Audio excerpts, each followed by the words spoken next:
స్తోత్రం స్తోత్రం. దేవునికి మహిమ కలుగును గాక. మంచిదండి. అందరికి నా మాటలు అర్థమవుతున్నాయా? అర్థమవుతున్నాయి కదా?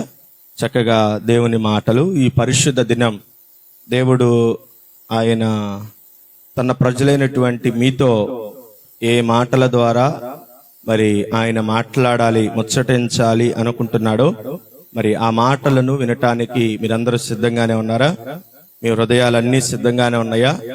మరి ఈ దినం పరిశుద్ధ దినం. దేవుడు ఇప్పటి వరకు తన సన్నిధిని మనతో కూడా ఉంచి చక్కగా తన పరిశుద్ధ నామాన్ని మహిమపరుచుకున్నాడు. ఇప్పటి వరకు మనం చేశాం, ఇప్పటి నుంచి ఆయన చేయాలి. కాబట్టి మనము చేసిన ఇప్పటి వరకు ఈ పనిని బట్టి దేవుడు మనతో మాట్లాడాలని ఆశపడుతూ ఉండగా మనము మౌనులమై, ఇంకా చెప్పాలంటే విధేయులమై దేవుని సన్నిధిలో దేవుని వాక్యాన్ని వినాలి. ఎందుకంటే వాక్య భాగంలో ఇలా రాయబడింది, వినుట వలన విశ్వాసం కలిగిద్దంట. ఇంకొక మాటగా చెప్పాలంటే వినుట వలన విశ్వాసం పెరిగిద్ది అని కూడా అనుకోవచ్చు. ఎందుకంటే లోకంలో చాలా మాటలు మనుషుల్ని విశ్వాసంలోనికి నడిపించవు. ఎందుకంటే అన్నీ జీవాన్నిచ్చే మాటలు, నమ్మకం కలిగించే మాటలు ఉండవు. లోకరీతిగా కాకుండా ఆధ్యాత్మిక రీతిగా మన జీవితాలను కట్టుకునేటువంటి దేవుని వాక్యాలను మనం వినటానికి చెవిని ఇచ్చేవారంగా, హృదయాన్ని అప్పగించే వారంగా మనం ఉండాలి. ఎందుకంటే ఈ లోకంతో మనం ఎక్కువ కాలం సహవాసం చేయకూడదు కూడా. ఎందుకంటే ఈ లోక స్నేహం దేవునికి వైరమని వాక్యం చెప్పబడి ఉంది. కాబట్టి ఈ లోక స్నేహంతో మనం ఎక్కువ కాలం ఉండలేం. లేదా ఒక మాటగా చెప్పాలంటే ఈ లోకంలో మనం ఎక్కువ కాలం ఉండలేం. ఎందుకంటే నరుని యొక్క ఆయుష్కాలము ఒక తృణప్రాయముగా లేదా ఒక సున్నితమైనటువంటి మరి వస్తువు లాంటిది మానవుని యొక్క జీవితం. సపోజ్ ఉదాహరణకి ఒక అద్దం తీసుకుందాం. అద్దము దాని యొక్క విధానం మనిషిని ప్రతిబింబింపజేసేది. అద్దానికి ఉన్నటువంటి విధానం ఏంటంటే సుకుమారతత్వం. దానిని ఎంత జాగ్రత్తగా చూసుకుంటే అంత ఎక్కువ కాలం అది ఉండిద్ది. అదే అద్దాన్ని కనుక చేజార్చుకున్నాం అనుకోండి, అది ముక్క చెక్కలైపోయింది కదా, ముక్క చెక్కలైపోయింది. తర్వాత దాన్ని అతికించి వాడుకుందామన్న ప్రయోజనం ఉండదు. పెద్దలు అంటారు, పగిలిన అద్దం ఇంట్లో ఉండటం అది ఒక విధంగా మంచిది కాదు, దాన్ని తీసి బయట పారేయని అంటారు. పగిలిన అద్దం ఎలా పారవేయబడిద్దో మానవుని జీవితం కూడా అంత సుకుమారతనమైనటువంటిది. అందుకే దానిని విలువైన దానితో జాగ్రత్త పరుచుకోవాలి. లేదా దానిని లోక సంబంధమైనటువంటి రకరకాలైనటువంటి చెడ్డవాటితో గనక నింపామనుకోండి, ఎప్పుడు ఎలా పగిలిపోయిద్దో తెలియదు. పగిలింది పనికి రాకుండా పారవేయబడినట్లుగా పారవేయబడతాం. కాబట్టి ఈ మధ్యాహ్న కాల సమయం దేవుని పిల్లలుగా లేదా దేవుని యొక్క బిడలముగా, జనాంగముగా దేవుని సన్నిధికి సమకూర్చబడినటువంటి మన జీవితాలు దేవుడు విలువైనటువంటి వాటిగా ఎంచాడు. అందుకే కీర్తన భాగంలో ఒక మాట రాయబడింది. ఏమంటే తన భక్తుల మరణం అంట ఆయనకి దృష్టికి విలువ కలిగినది. అంటే ఎవరాయన భక్తులు? మోషేనో, అబ్రహామో, లేకపోతే ఇస్సాకు, యాకోబులు, వాళ్ళు మాత్రమే కాదు. ఎవరు ఆయన యందు భయభక్తులు కలిగి ఉంటారో వారందరూ ఆయనకి భక్తులతోనే సమానం. ఒకరిని గొప్పగా మరొకరిని తక్కువగా ఎంచే దేవుడు కాదు. మోషే, అహరోనులు లేదా అబ్రహాము, ఇస్సాకు, యాకోబులు వారు మట్టికే భక్తులండి, వారి మరణమే దేవుని దృష్టికి విలువైందండి అని ఒకవేళ అనుకుంటే, క్రొత్త నిబంధన వచ్చేసరికి స్టెఫను మరణం దేవుని దృష్టికి విలువైందిగా ఎంచబడలేదా? అపోస్తలుల యొక్క మరణం దేవుని దృష్టికి విలువైందిగా ఎంచబడలేదా? ఇలా చెప్పుకుంటూ పోతే ఆయన యందు భయభక్తులు కలిగి ఆయన త్రోవను అనుసరించి జీవించి మరణించిన వారి యొక్క జీవితాలు, వారి మరణాలు దేవుని దృష్టికి విలువైనవి. ఈ విలువైనటువంటి జీవితాన్ని దేవుడు విలువ కలిగిన వాటితో పోషించాలని లేదా విలువ కలిగిన వాటితో భద్రపరచాలని దేవుడు ఆసక్తి కలిగి ప్రతి ఆదివారం, నెలలో 4 వారాలు లేదా 5 వారాలు, సంవత్సరానికి 56 ఆదివారాలు, మధ్యలో బుధవారం అని, శుక్రవారం అని, శనివారం అని, ప్రత్యేక కూడికలని, ఆన్లైన్ ప్రేయర్లని, ఇలాగూ పలుపల విధాలుగా సేవకుల ద్వారా కార్యక్రమాలు ఏర్పాటు చేసి నా ప్రజలు వారు విలువైనటువంటి వారు నా సొత్తు, వారిని విలువ కలిగిన వాటితో నేను పెంచాలి, పోషించాలి, వారికి మంచి ఆ ఆహారమునిచ్చి వారిని లోకములో వారిని పెంచి పోషించి వారు మరణించిన తర్వాత నా యొద్దకు వచ్చేటట్లుగా నేను భూలోకంలో వారిని సిద్ధపరచాలని ప్రభువారు ప్రేమించి ఇదిగో ఈ కాలానికి, ఈ సమయానికి, ఈ దినానికి ఇటు రీతిగా మనల్ని సమకూర్చారు. చాలా మంది రాలేకపోయారు. అందును బట్టి ప్రభువుకు మహిమ కలుగును గాక. ఎందుకంటే వచ్చిన వారు, విన్నవారు ధన్యులు. ఆయన సన్నిధిలో కూర్చుండి ఆయన మాటలు విన్నటువంటి మీరు ధన్యులు. విలువైనటువంటి మాటలు మనం విందాం, వాటి ప్రకారంగా మన జీవితాలను నడిపించుకుందాం. మనతో దేవుడు ఏమని మాట్లాడుతున్నాడు, ఏ రీతిగా ఉండమని సెలవిస్తున్నాడు, ఆ రీతిగా మన జీవితాలను మలుపుకుంటే మన ఆధ్యాత్మిక జీవితాలు ఉన్నతమైనటువంటి స్థితిలోకి వెళతాయని ప్రభువారు కోరుకొని ప్రేమించి దినాన మనకు చక్కటి మాటలు వినిపింపజేయబోతున్నాడు. ప్రియమైనటువంటి దేవుని జనాంగమా, ఆసక్తి కలిగి దేవుని యొక్క వాక్యాన్ని విందాం. ఆరాటముతో మనం ప్రభు యొక్క సన్నిధిలో గడుపుదాం. విన్నటువంటి వాక్యాన్ని నిష్ప్రయోజనంగా పోగొట్టుకోకుండా దాచుకొని భద్రపరుచుకొని విలువైనటువంటి ఈ యొక్క జీవితానికి విలువనిచ్చి ప్రభు చెంతగా చేరుదాం. చూడండి, 1 సమూయేలు గ్రంథము 16వ వాక్యము. 1 సమూయేలు గ్రంథము 16వ అధ్యాయము 7వ వచనాన్ని మనం చదువుకుందాం. 1 సమూయేలు గ్రంథము 16వ అధ్యాయము 7వ వాక్యాన్ని మనం చదువుకుందాం. సమూయేలుతో ఇలాగు సెలవిచ్చెను, అతని రూపమును అతని ఎత్తును లక్ష్య పెట్టకము, మనుషులు లక్ష్య పెట్టు వాటిని యెహోవా లక్ష్య పెట్టడు. చూడండి, నేను అతన్ని త్రోసివేసి ఉన్నాను. మనుషులు పై రూపాన్ని లక్ష్య పెట్టుదురు, కానీ యెహోవా ఏం లక్ష్య పెడతాడంటండి? హృదయమును లక్ష్య పెడతాడంట. దేవుని యొక్క పరిశుద్ధ గ్రంథంలో రాయబడిన ఈ మాటలు చాలా విలువైనవి. ప్రతి మాట మన జీవితానికి, ఇంకా చెప్పాలంటే మన ఆధ్యాత్మిక జీవితానికి, రక్షణ పొందిన మన జీవితానికి ఎంతో ఉపయోగకరమైనటువంటివి.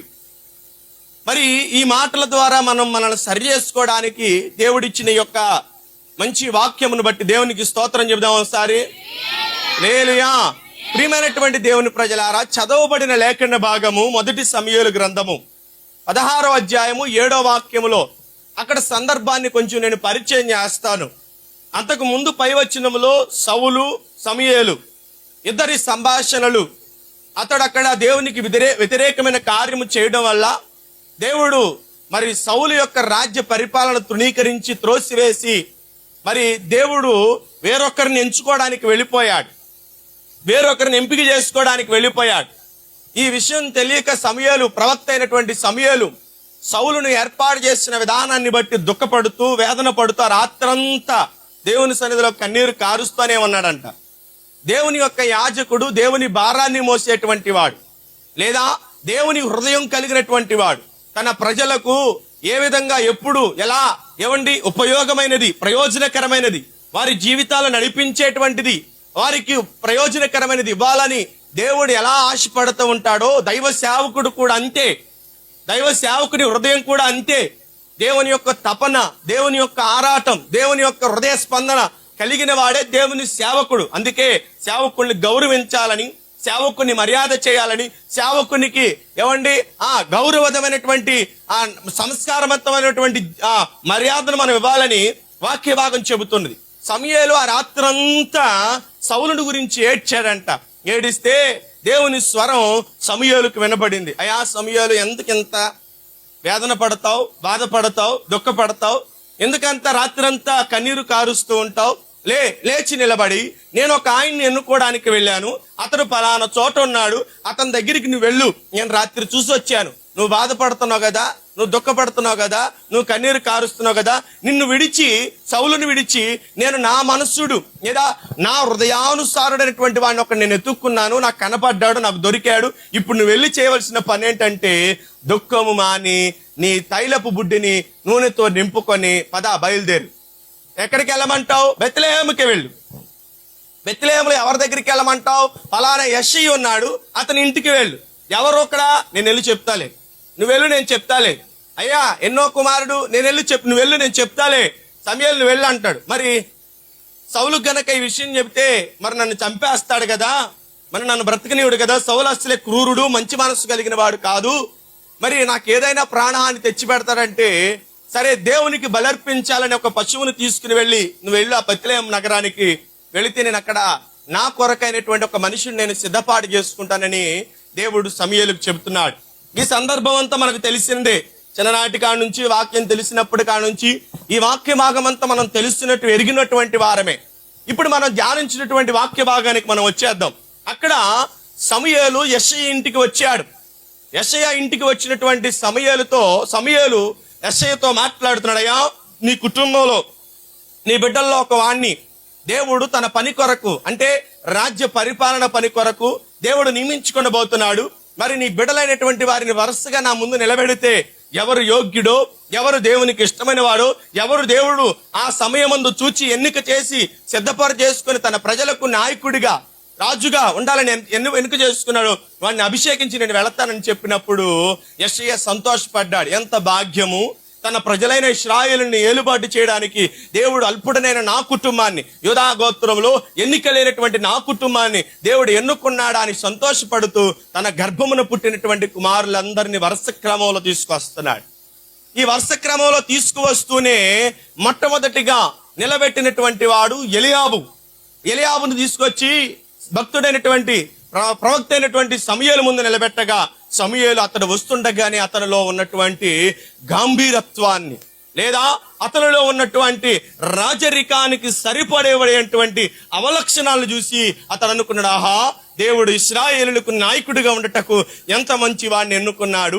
ఇతడి దేహదారుఢ్యము, ఇతడి శౌర్యము, ఇతడి బలము, ఇతడి అందము, ఇతడి ఎత్తు, ఇతడి యొక్క దేహపు యొక్క ఆ యొక్క అమరిక ఎంత చక్కగా ఉంది. ఇశ్రాయేలుడికి ఇతడు రాజు అయితే ఎంత బాగుంటుందో అనుకొని ఆశపడి సమూయేలు ఏం చేశాడు తెలుసా? గబగబ లేచి నించొని ఎలియాబును ఆశీర్వదించడానికి, లేదా ఎలియాబుని అభిషేకించడానికి లేచి నిలబడినప్పుడు దేవుడు అంటున్నాడు, ఆగా, ఒక్క నిమిషం ఆగు సమూయేలు, కంగారు పడమాక. ఎందుకంటే నువ్వు అనుకున్నది కరెక్టే. అతడు దేహదారిద్ర్యం కలిగినటువంటి వాడు, సౌలు సైన్యంలో పరాక్రమవంతుడే, ధైర్యశాలే, యుద్ధం చేయగలిగినటువంటి వాడే, సైన్యం నడిపించుటకు అతడికి శక్తి సామర్థ్యాలు ఉన్నాయి, మంచిదే. నువ్వు అనుకున్నట్లుగా అతడు నీకు సరిపోయాడు, కానీ నాకు సరిపోలేదు. దేవునికి మహిమ కలుగును గాక. నీవు అనుకున్నట్లుగా నీకు సరిపోయాడు, నీవు ఆలోచించిన రీతిగా, నువ్వు కోరుకున్న రీతిగా నీకు సరిపోయాడు, కానీ నాకు అతడు సరిపోలా. అదేంటి ప్రభువా? ఇశ్రాయేలు సైన్యాన్ని నడపడానికి ఇంతకంటే ఎక్కువ కలిగినటువంటి వాడు ఎవడున్నాడు? అతడు దేహము చూడు, కండలో తిరిగినటువంటి దేహము. అతడు ఎవరో తెలుసా? సౌలు సైన్యానికి అధ్యక్షుడిగా నిలబడినటువంటి వాడు. అతడు సౌలు సైన్యంలో ఒక భాగానికి ఇతడు అధ్యక్షుడిగా నిలబడినటువంటి వాడు. మంచి దేహదారుఢ్యం ఉంది, కత్తి నేర్పరితనం కలిగినటువంటి వాడు, సైన్యాన్ని నడిపించడానికి మునుపుగానే అనుభవ జ్ఞానం కలిగినటువంటి వాడు. ఇంతటి పరాక్రమవంతుడు, ఇంతటి ధైర్యవంతుడు, ఇంత యుద్ధశాలి, బుద్ధిశాలి ఉండటం మంచిదే కదా ప్రభు అంటే, మంచిదే సమూయేలు. వద్దన్నది ఎవరు? మంచిదే, ఉండటం మంచిదే, కావాలి, అటువంటి వాడు కావాలి. కానీ నీకు సరిపోయినట్లుగా ఉంటే సరిపోతుంది, నీకు సరిపోయినట్లుగా ఉంటే నాకు సరిపోదు. ఎందుకంటే మునుపు ఒకడిని తయారు చేసుకుంటే వాడు ఇలా వ్యతిరేకించాడు, కానీ ఈసారి నేను అలా చేయకూడదు. దేవా, అతడు పోతే పోయాళ్ళు, ఈడున్నాడు కదా, ఈడైనా మన మాట వింటాడు, ఈయన అభిషేకిచ్చేస్తానంటే ఆగాగు, కొద్దిగా కంగారు పడమాక. మనుషులకు ఆరాటం ఎక్కువ కదా, ఏదైనా ఒక పని అనుకున్నామంటే జరిగిపోవాలి, లేదా నిద్ర పట్టదు అంటారు సేవ, నీ కాలు కుదురుంటది చేసేదాకా అంటారు సేవ. అలాగే ఒక విధంగా మానవ విధమైనటువంటి ఉన్నటువంటి సమయాలు కూడా కంగారు పడిపోతున్నాడు, అభిషేకించాలి. కానీ దేవుడు అక్కడ ఉన్నటువంటి మాటలు మరి హృదయాన్ని కలవరపరిచేటువంటి మాటలు, హృదయాన్ని ఒకంతగా పరిశీలన చేసుకోవాలి. ఒక ఆధ్యాత్మికుడిగా ఎదుగుతున్నటువంటి క్రైస్తవునికి, ఒక ఆధ్యాత్మిక క్రైస్తవ జీవితంలో ఉంటున్నటువంటి మానవుడికి ఈ మాటలు చాలా చాలా చాలా చాలా హృదయాన్ని ఒకంత పరిశీలన చేసి, ఒకంత హృదయాన్ని నొప్పించి, అవును కదా, అనుభవజ్ఞుడైన, జ్ఞానవంతుడైన, బలవంతుడైన, సిరి సంపద కలిగిన వాడైనా, యోగ్యత అర్హతలు ఉన్నవాడైనా, లోకంతో సరిపోయినట్లుగా, దేవుడికి సరిపోడని యోచించేటట్లుగా ఉన్నటువంటి మాటలు అక్కడ మనకు కనబడుతూ ఉంటాయి. ఆలోచించండి ప్రియమైనటువంటి దేవుని జనాంగమా. దేవుని యొక్క ఎన్నికలో, ఏర్పాటులో లోకరీతిగా ఉండవు, లోకము కోరుకున్నట్లుగా, లోకము అనుకున్నట్లుగా, లోకమైతే విద్యావంతుడైతే బాగుంటది, అధికారిగా అనుకుంటారు. మంచిదే, విద్యావంతుడు, జ్ఞానవంతుడు, అన్ని నేర్చుకున్నవాడు అధికారిగా ఉంటే మంచిదని లోకం అనుకోవచ్చు, లేదా మనం అనుకోవచ్చు. కానీ దేవుని దృష్టిలో విద్యా జ్ఞానము, మానవిక లోకవిత్తమైనటువంటి జ్ఞానము దేవుని దృష్టికి అది సరిపోదు, దేవుని దృష్టికి సరిపోదు. మరి మన ఆధ్యాత్మిక జీవితాలు ఎలా ఉన్నాయో ఈ మధ్యాహ్న కాల సమయం పరిశీలించుకోవాలి. చేస్తున్న ఈ చిన్న ప్రార్థన చాలు కదండి, చేస్తున్న ఈ యొక్క చిన్న భక్తి చాలు కదండి, ఈ విశ్వాసం సరిపోయిద్ది కదండి, ఈ నమ్మకం సరిపోయిద్ది కదండి అనుకున్నట్లుగా చాలి సరిపోయిద్ది అనుకున్న భక్తి ఒకవేళ మన జీవితంలో చేస్తున్నాం అనుకో, దేవుడు అంటాడు తన పనికి ఉపయోగించుకునేటప్పటికే ఇతడొద్దు ఆగు అంటాడు. ఎందుకని? చేసే భక్తి దేవుణ్ణి మెప్పించాలి, దేవుని హృదయాన్ని చెప్పాలి, దేవుని హృదయాన్ని ఆకట్టుకోవాలి. అంటే యాగాలు చేయాలా, తపస్సులు చేయాలా అంటే అది అనవసరం. ఎందుకంటే యాగాలు వీటన్నిటిని బట్టి దేవుడు సంతోషపడే దేవుడు అయితే మాత్రం కాదు. సౌలు తెచ్చాడు గొప్ప బలిని కదా, ఎక్కడికి వెళ్ళి తెచ్చాడు? అమాలేకుల దేశం వెళ్ళి దేవాతి దేవునికి బలి ఇవ్వడానికి బలిష్టమైన వాటిని తీసుకొచ్చాడు. కానీ దేవుడు దాన్ని బట్టి సంతోషించబడలేదు.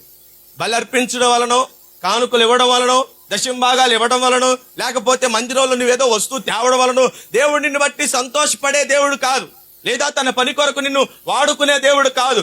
దేవుని హృదయమునకు నీవు సరిపోయిన వాడివో కాదో ఎంచుకున్నప్పుడే దేవుడు ఏం చేస్తాడు తెలుసా? తన పని కొరకు నేనేం చేస్తాడు? అభిషేకం. మనం అనుకుంటాం నాకు ఉంది కదండి చదువు, నాకు తెలివితేటలు ఉన్నాయి కదా, నాకు ఉంది కదా అనుభవ జ్ఞానం, వాక్యం తెలుసు, చిన్నప్పటి నుంచే వాక్యం నేర్చుకున్నటువంటి వాడిని. అయితే ఏమైంది? నేను దేవుడి సేవకు సరిపోతానని చెప్పి 4 ముక్కలు అటేసి 4 ముక్కలు ఇటేసి దేవుని వాక్యం చెప్పేస్తే మనం సరిపోయిన వాడమని లోకం చెప్పినా దేవుని యొక్క న్యాయపీఠం వచ్చేసరికి మనం అయోగ్యుడిగా మారిపోతూ ఉంటాం. దేవునికి మహిమ కలుగునుగా. ఎందుకని దేవుడు ఈ మధ్యాహ్న కాల సమయం మనకు ఈ మాటలు తెలియపరుస్తున్నాడు. చదువుదాం, చూడండి, నేను చదువుతాను అవసరమైనటువంటి మాటలను, వాటిని మనం ధ్యానం చేద్దాం. 6వ వచనంలో ఇలా రాయబడింది, వారు వచ్చినప్పుడు అతడు ఎలియాబును చూచి నిజముగా యెహోవా అభిషేకించువాడు. ఎవరు అభిషేకించువాడంట?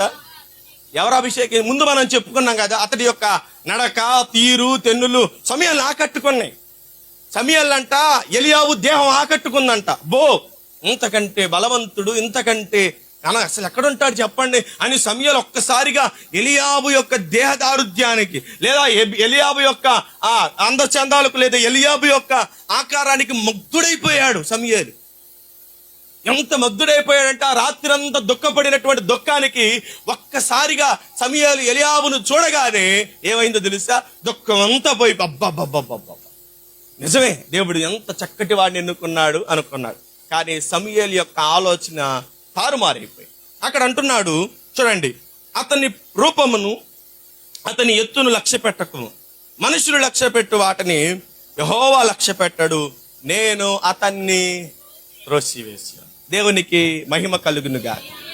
చూడండి, దేవుడు త్రోసివేశాడంటే ఎవరిని? ఎలియాబుని.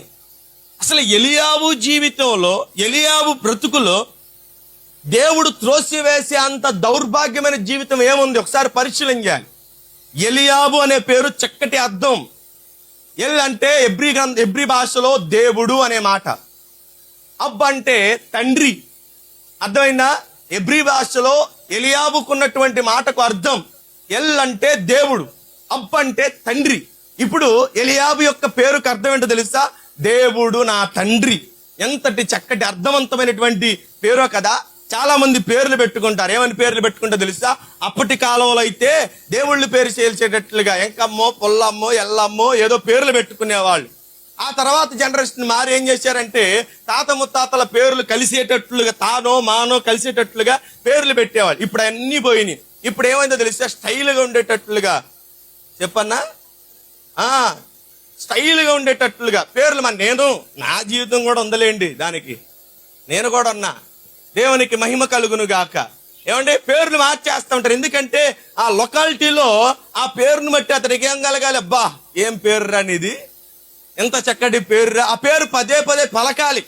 ఆ పేరును పదే పదే పలికించేటట్లుగా చాలా మంది ఏం చేస్తారంటే మంచి పేరు పెట్టుకుంటారు. ఒక కుటుంబం అంట అప్పుడే వారికి దేవుడు వారిని ప్రేమించి గర్భఫలం ఇచ్చి కుమారుడిని ఇస్తే దైవజనుడి దగ్గర తీసుకొచ్చారంట పేరు పెట్టే సమయానికి. తీసుకొచ్చి దైవజనుడి ముందు నిలబెట్టారు. అయ్యగారు, ఇదిగో దేవుడు ఇచ్చినటువంటి కుమారుడు, మీరే పరిశుద్ధ గ్రంథంలో మంచి పేరు పెట్టండి అని చెప్పి అయ్యగారికి ఇచ్చేటప్పుడు చెప్పారు. మంచి పేరు పెట్టండి అన్నారు. మంచి పేరు పెట్టండి, మంచి పేరు పెట్టండి అయ్యగారు అని చెప్పి పదే భార్య భర్తలు ఇద్దరు, తాత మా అమ్మలు ఇద్దరు పక్కన చెవు పక్కన కూర్చొని మంచి పేరు పెట్టండి, మంచి పేరు పెట్టండి, మంచి పేరు పెట్టండి, మంచి పేరు పెట్టండి అని తినేస్తంట. అయ్యగారు అన్నాడంట మంచి పేరు పెట్టాను అన్నాడు. ఏం పేరు అంటే మంచి, దేవునికి మహిమ కలుగును గాక. ఏం పేరు పెట్టారు? మంచి పేరే పెట్టాడు. ఏం పేరు పెట్టాడంటే మంచే. ఏమైనా ఉందా దానికి అర్థం కదా? ఏమైనా ఉందా? మనకేముంటాయి, చాలా మందికి నిక్నేములు చాలా ఉంటాయి కదా. ప్రేమ కుమార్ అన్నకి 3 పేర్లు ఉన్నాయి, 1 కాదు 2 కాదు. అక్కడ 4 పేర్లు అంట. చూడండి ఎంత ధన్యతో, దేవునికి మహిమ కలుగును గాక కదా. 4 పేర్లు, 1కి సరిపోలే అన్నకి. మరి ఇంకెంతమంది ఉన్నారో 3-4 పేర్లు పెట్టుకునేవాళ్ళు. అక్కడికి వెళ్తే 1 పేరు, ఇక్కడికి వెళ్తే 1 పేర్లు పెట్టుకునే వాళ్ళు ఉంటారు. మంచిదే, పేర్లు పెట్టుకుంటే దాందేముంది, బతుకు సరిగ్గా ఉండాలి కదా. పేరుదేముందండి? పేరు జీవితాన్ని ప్రభావితం చేయాలి. యాబు అంటే దేవుడు నా తండ్రి అనే చక్కటి అర్థం. కానీ జీవితంలో తండ్రికి లేదా దేవునికి ప్రాధాన్యత లేనటువంటి జీవితాన్ని జీవించాడు. దేవుడికి తండ్రిగా పిలువబడిన దేవునికి లేదా దేవుణ్ణి తండ్రిగా చేసుకున్నటువంటి ఆ దేవునికి ప్రాధాన్యత లేదు. అంటే ఒక విధంగా ఎలియాబు జీవితంలో పేరుకున్న అర్థము జీవితంలో లేదు. ప్రియమైనటువంటి దేవుని సంగమా, దేవుడు త్రోసివేశాడంటే ఏదో పై రూపాన్ని చూసో, పై లక్షణాన్ని చూసో దేవుడు త్రోసివేడు. లోపట అంతరంగము వరకు దేవుడు శోధించి అతను ఏం చేశాడు తెలుసా? త్రోసివేసేశాడు. ఆ తర్వాత వచ్చినలో దావీదుకి 7 అన్నలు కూడా దేవుడి దృష్టిలో పడలేదు. ఎందుకంటే బహుశా ఇతని వంటి నడవడికని కలిగి ఉన్నారేమో. మరి ఈ మధ్యాహ్న కాల సమయం పరిశీలన చేద్దాం. దేవుడు నా తండ్రి అనే మంచి పేరును ఎలియాబు పెట్టుకున్నాడు, కానీ ఎలియాబు జీవితంలో దేవునికి ప్రాధాన్యత లేనటువంటి నడవడిక, దేవునికి ప్రాధాన్యత ఇవ్వనటువంటి జీవితం అతడు కలిగి ఉన్నాడు. అందుకే దేవుడు అతన్ని దేవుడు త్రోసివేసేసాడండి. అసలు అంటున్నాడు సమూయేలు, నేను త్రోసివేసేసాను, ఇక అతనికి పనికిరాడు అన్నాడు. ఎందుకయ్యా దేవా? ఒకవేళ సమూయేలు దగ్గరికి వెళ్ళి సమూయేలు గారు దేవుడిని అడగండి, ఎందుకు ఆ మాట అన్నాడు, అంత మాట అన్నాడు, దేవుడిని అడగండి అని ఒకసారి అడిగితే దేవుడిని ఒకవేళ సమూయేలు అడిగాడు అనుకోండి, దేవా ఎందుకయ్యా ఇంత మంచి బలవంతుణ్ణి, ఇంత మంచి ప్రజ్ఞావంతుణ్ణి, ఇంత ధైర్యశాలిని, ఖడ్గము ధరించినటువంటి శూరుణ్ణి నువ్వెందుకయ్యా త్రోసివేసావంటే అతడి పేరేంటో చెప్పమని అంటాడు. యాకోబును కూడా అడిగాడు. యాకోబు ఆ రాత్రి అడిగాడు, ఎబోకు రేవు దగ్గర యాకోబు పెనుగులాడుతుంటే నీ పేరేంటో చెప్పు అన్నాడు. ఎందుకన్నాడు? జీవితంలో ఒక్కసారైనా బ్రతుకును సరి చేసుకునే అవకాశం ఇస్తావేమోనని కదా. యాకోబు నా రాత్రి నీ పేరేంటో చెప్పమన్నాడు. అన్నను మోసం చేశాడు, తండ్రిని మోసం చేశాడు, పరిగెత్తుకుని వెళ్ళిపోయాడు, పారిపోయాడు ఎక్కడికో. కానీ ఆ రాత్రి మాత్రం మోసం చేయడానికి, మోసం జరిగించడానికి ఆ రాత్రి తన మనసు ఒప్పుకోవాలి అన్నాడు దేవుడిని. దేవుడు అడిగాడు, నీ పేరేంటి? నీ పేరేంటయ్యా అంటే నా పేరు యాకోబు అన్నాడు. ఆ పేరుతో ఇక నువ్వు పిలవబడవు, ఎందుకంటే ఆల్రెడీ ఆ పేరుతో జరగవలసిన కార్యక్రమాలన్నీ జరిగించేసి, ఆ పేరుతో జరగవలసిన కార్యక్రమాలను జరిగించేసి. కాబట్టి ఇప్పుడు ఏమో తెలుసా? ఇశ్రాయేలు అనగా ఎవరో తెలుసా? నువ్వు నా జ్యేష్ఠ పుత్రుడి, నువ్వు నా కుమారుడివయ్యా, నిన్ను నా కుమారుడిని, ఇప్పుడు నువ్వు నా కుమారుడివి, నేను నీకు తండ్రిని. ఇశ్రాయేలు అనే పేరు నామకరణం చేసిన తర్వాత యాకోబు ఎలా మారాడు తెలుసా? నిజముగా పేరుకు తగిన బ్రతుకును బ్రతికాడు కాబట్టి ఆయన అంటున్నాడు, యాకోబు దేవుడిని అనిపించుకున్నట్టు కంట ఆయన చెప్తారా? ఎందుకని? పేరుకు తగిన బ్రతుకు బ్రతికాడండి, పేరుకు సార్థకం చేసుకున్నాడు జీవితాన్ని కదా.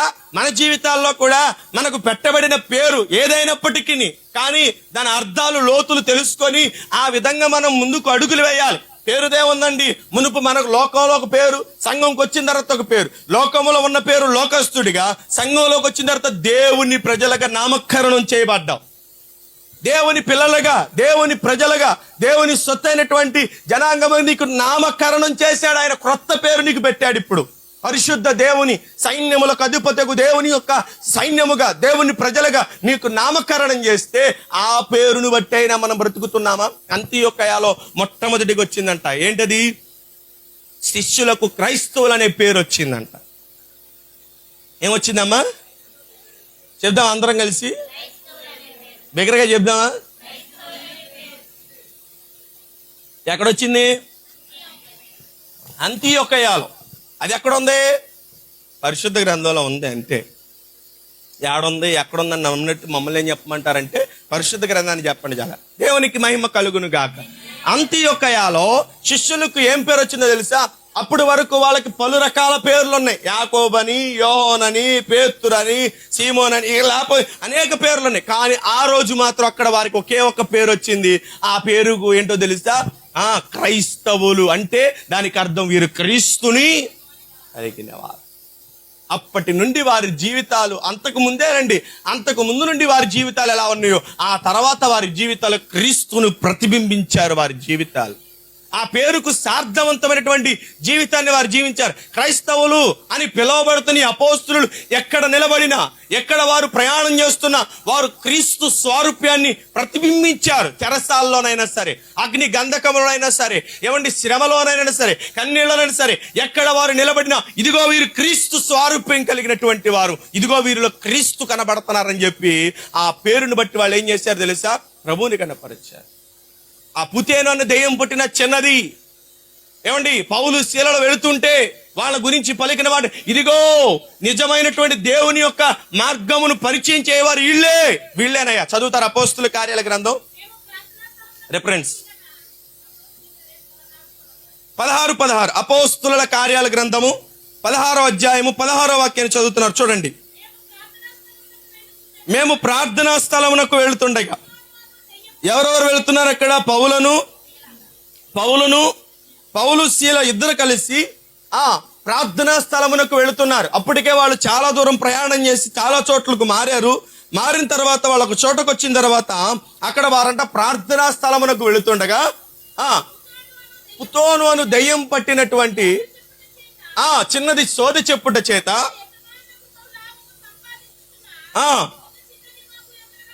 ఎదురుగా వచ్చిను. చూడండి. ఆమె పౌలును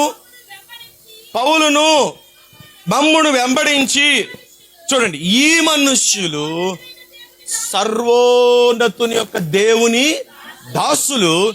చూడండి, వీరెవరో తెలుసా? సర్వోన్నతుని దేవుని యొక్క దాసులు వీళ్ళు. వీరు ఎవరు పనివారో తెలుసా? సర్వోన్నతుడైన దేవుని.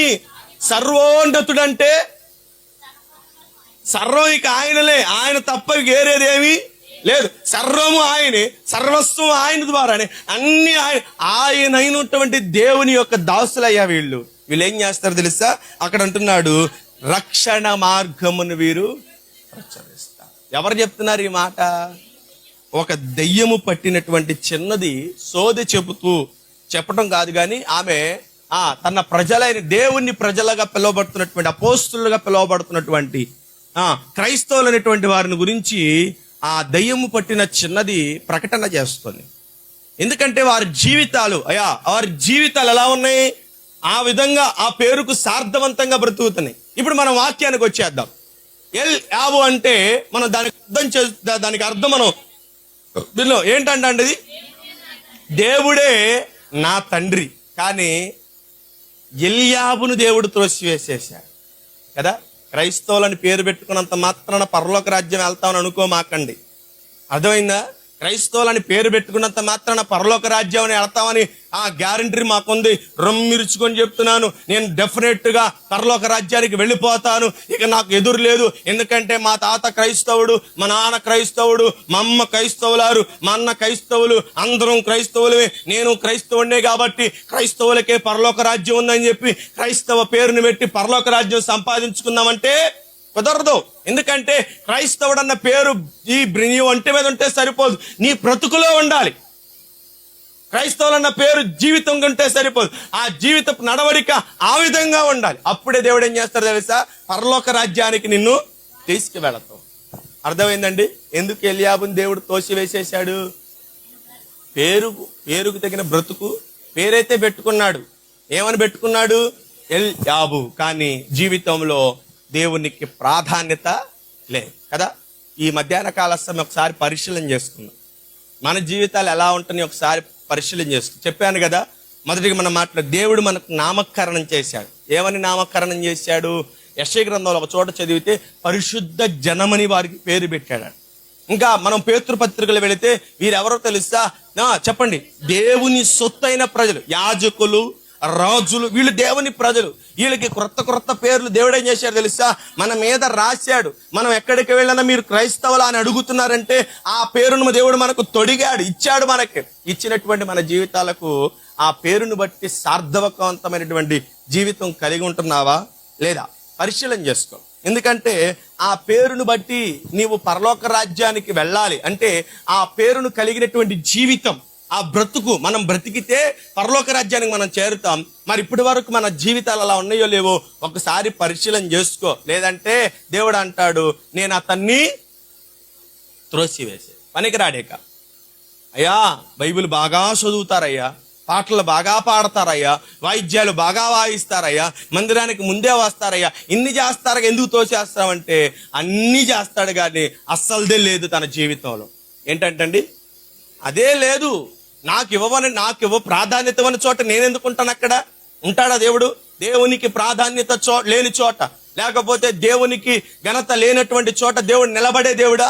నిలబడ్డాడు, వెళ్ళిపోతాడు. నేను లేని జీవితము, లేని బ్రతుకు, నన్ను కలిగినటువంటి జీవితం వారు జీవించలేదు కాబట్టి ఇప్పుడు ఏమై వేరు? త్రోసివేయబడ్డారు. మరి ఒకవేళ ఈ మధ్యాహ్న కాల సమయం మన జీవితాలు అలా ఉన్నాయో లేవో పరిశీలన చేసుకుందాం. చూద్దాం. చూడండి, మలాకీ గ్రంథము 1వ అధ్యాయం 6వ వాక్యం. మలాకీ గ్రంథము 1వ అధ్యాయం 6వ వాక్యం. కుమారుడు తన తండ్రిని గణపరచును కదా, దాసుడు తన యజమానుని గణపరచును కదా. చూడండి. ఇప్పుడు తండ్రికి కుమారుడు ఏం చేస్తాడు? ఘనత తెచ్చి పెడతాడు. సామెతల గ్రంథంలో పలు చోట్ల రాయబడినటువంటి మాట, నా కుమారుడా నా ఉపదేశమును ఆలకించుము, అది నీకు జ్ఞానమునిస్తుంది, అది నీకు తెలివితేటలు ఇస్తుంది, దీర్ఘాయునిస్తుంది అని పలు రకాలుగా సామెతల గ్రంథంలో కుమారుడికి తండ్రి ఉపదేశించిన రీతిగా లేదా తండ్రే మాట్లాడుతున్నట్లుగా ఉపదేశము సామెతల గ్రంథంలో కనబడుతుంది. ఇక్కడ మలాకీ గ్రంథంలో అంటున్నాడు, నేను తండ్రినైతే. అక్కడ అన్నాడు, ఏమంటాడు? చదవండి అమ్మా. పై వచ్చిన ప్రారంభం నుంచి. కుమారుడు తన తండ్రిని గణపరుచును కదా. లోకంలో చాలా మంది పిల్లలు తల్లిదండ్రుల కష్టాలను ఎరిగినటువంటి పిల్లలు, మా మౌలి తల్లిదండ్రుల కష్టాలను ఎరిగినటువంటి బిడ్డలు, మా తండ్రికి ఎలాగైనా లేదా మా తల్లికి ఎలాగైనా మంచి పేరు తీసుకురావాలి నేను కదా, మంచి పేరు తీసుకురావాలి. మా తల్లిదండ్రులు నన్ను కన్నారు, నన్ను పోషించారు, 25 సంవత్సరాలు 30 సంవత్సరాలు లేదా 15 సంవత్సరాలు నేను పోషించబడడానికి, నేను బ్రతకడానికి నాకు కావలసినవి ఆహారమే కాని, వస్తువులే కాని, వస్త్రాలే కాని సమస్తము నాకు సమకూర్చారు. వీటిని సమకూర్చడానికి వారు ఎంతో కష్టపడ్డారు, రెక్కలు ముక్కలు వేసుకున్నారు, రేయింబగళ్ళు నిద్రమాని వారు ప్రయాసపడ్డారని తల్లిదండ్రుల కష్టాన్ని ఎరిగినటువంటి బిడ్డలు ఏం చేస్తారో తెలుసా? తండ్రిని గణపరుస్తూ ఉంటారు, తల్లిని గణపరుస్తూ ఉంటారు. ఇలా లోకరీత్యా పిల్లలు తల్లిదండ్రుల కష్టాలు ఎరిగి, లేకపోతే తల్లిదండ్రులు ఎరిగినటువంటి బిడ్డలు తల్లిదండ్రులు గణపరిస్తే, మరి దేవుని బిడ్డలముగా ఉన్నటువంటి మనము దేవుణ్ణి గణపరుస్తున్నామా? ఒకంత అది మలాకీ గ్రంథం అంతా యాజకులను ఉద్దేశించి పలికినటువంటి మాట. యాజకులైనటువంటి వారు దేవునికి అనుకూలముగా లేకుండా తన ప్రజలను అపవిత్రమైన కార్యక్రమాలకు తీసుకువెళుతున్నటువంటి సందర్భంలో మలాకీ భక్తుని ద్వారా దేవుడు సెలవిస్తున్నటువంటి మాట, నేను తండ్రినైతే, నేను యజమానుడినైతే ఏది నా ఘనతేది? నాకు ఘనత తెచ్చే కుమారుడు ఎక్కడా? నాకు ఘనత తెచ్చే నా పనివారు ఎక్కడా? ఏమైపోయారు? నా బిడ్డలే కదా వీళ్ళు, నా పనివారే కదా వీళ్ళు. మరి నాకు ఘనత తెచ్చే కార్యక్రమంలో వీరు ఎక్కడున్నారు అంటే తండ్రిని అవమానపరిచే కుమారులుగా వాళ్ళు ఉన్నారు, తండ్రిని యజమానుని సిగ్గుపరిచే పనివారిగా వీళ్ళు ఉన్నారు. దేవుడి మధ్యాహ్న కాలం మన సంఘాన్ని కూడా ఒకవేళ సూటిగా మాట్లాడితే, ప్రియమైనటువంటి దేవుని ప్రజలారా, ఎక్కడా నేను ఒకవేళ మీకు తండ్రిని అనుకుంటే, లేదా ఒకవేళ నేను మీకు యజమానుని అనుకుంటే, మరి దాసులుగా ఉన్న మీరు, కుమారులుగా ఉన్న మీరు నాకు ఘనత తెచ్చి పెడుతున్నారా? ఘనత తెస్తున్నారా? ఘనత తెచ్చే విధంగా మీ బ్రతుకులు లేదా మన బ్రతుకులు ఉంటనే లేవా అని అడిగితే దేవుడు ఏమని మనం సమాధానం ప్రశ్న దేవుడు ఒక రోజు వేస్తాడు మన బ్రతుకులను బట్టి. ఒకరోజు వేస్తాడండి ప్రశ్న. లోకంలో కొంతమంది ప్రశ్నలు చెప్తే దానికి సమాధానం చెప్పలేక నీళ్లు నవ్వులుతూ ఉంటారు. మనుషులు వేసే ప్రశ్నలకే నీళ్లు నవ్వులితే మరి దేవుడు వేసే ప్రశ్నకి ఏమి నవ్వులుతావు? నరాలు నవ్వులుతావా, ఎముకలు నవ్వులుతావా? చెప్పన్న ప్రేమ కుమార్ అన్న, నిద్రపోతున్నారు అందరూ? అర్థమవుతున్నాయా మాటలు? వినపడుతున్నాయా? సార్ చేతులు పైకెత్తి దేవునికి స్తోత్రం చెప్దామా? లేలియా లేలియా కదా. ఒకరోజు అడుగుతాడు ప్రశ్న మన ముందు దేవుడు నిలబడి, లేదా దేవుడు తన సేవకుని. ఒకసారి నాకు ఒక అన్యుడు వేశాడండి ఒకరిలో. దేవుని వాక్యం తెలియనాడు అన్యుడు వేశాడండి ప్రశ్న. సిగ్గుతో తలదించుకున్నాను అంతే.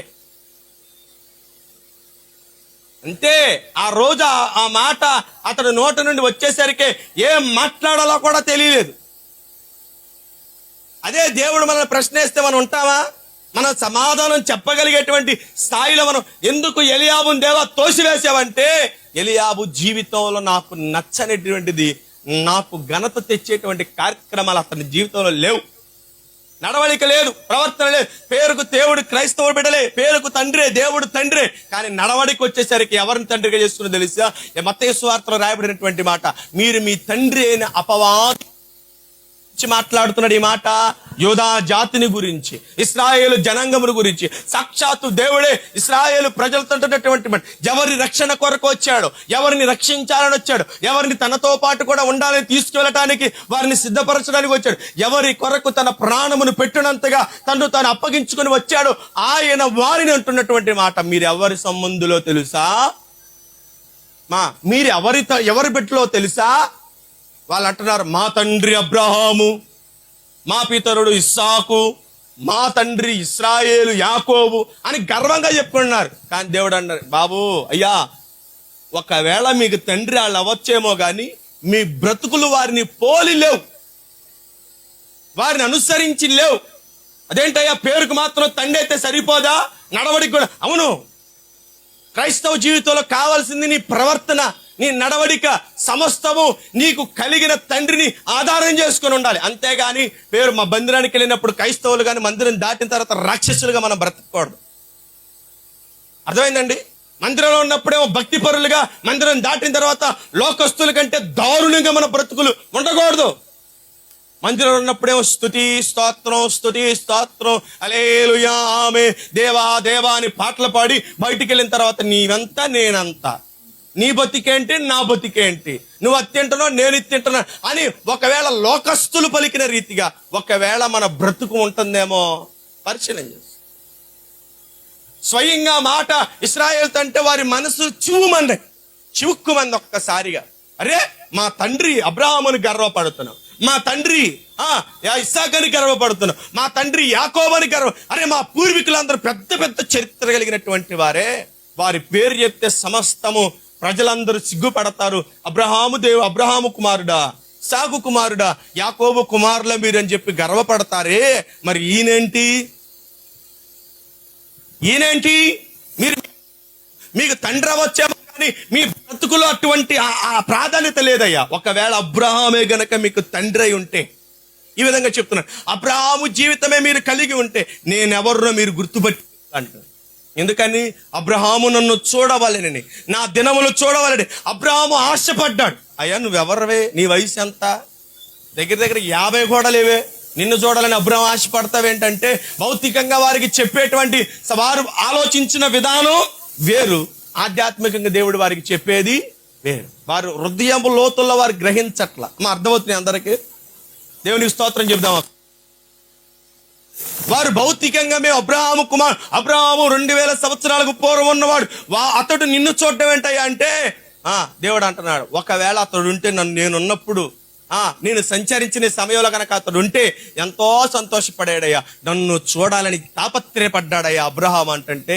ఇశ్రాయేల్ అనుకుంటున్నారు, నీకు కనీసం 50 సంవత్సరాలు లేవే, 40 కూడా దాటలేదు, నువ్వేంటి పెద్ద పెద్ద మాటలు మాట్లాడుతున్నావు? 2000 సంవత్సరాల క్రితం చనిపోయేవాడు ఇప్పుడు బతుకుతున్న నిన్ను చూడాలని ఆశపడుతున్నాడా అని ఇశ్రాయేల్ అంటున్నారు. ప్రియమైనటువంటి దేవుని ప్రజలారా, అబ్రహాము ఎటువంటి మనసు కలిగిన వాడంటే విశ్వాసులకు తండ్రి. అబ్రహాము దేవుని స్వరమును మాత్రమే విన్నాడు, కానీ దేవుని స్వారూప్యాన్ని చూడలేదు. ఆశపడ్డాడంట దేవుణ్ణి చూడాలని. ఆ ఆరాటమే అబ్రహాము యొక్క జీవితంలో ఏమంటే చివరి వరకు తను వెంటాడింది.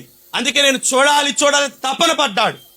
కానీ ఇశ్రాయేలులకు అటువంటి మనస్సు లేకపోవడం వల్ల ఇశ్రాయేలులు నిజరక్షకుడు, లోకరక్షకుడు, పూర్వీకులు చూడాలని తాపత్రయపడినటువంటి ఆ మహనీయుడు వారి ముందు నిలబడిన ఆయన స్వరూపాన్ని అయితే చూడగలుగుతున్నారు, కానీ ఆయన యొక్క మహిమను వారు పొందుకోలేకపోతున్నారు. మరి మధ్యాహ్న కాల సమయం మన జీవితాలు ఎలా ఉన్నాయి?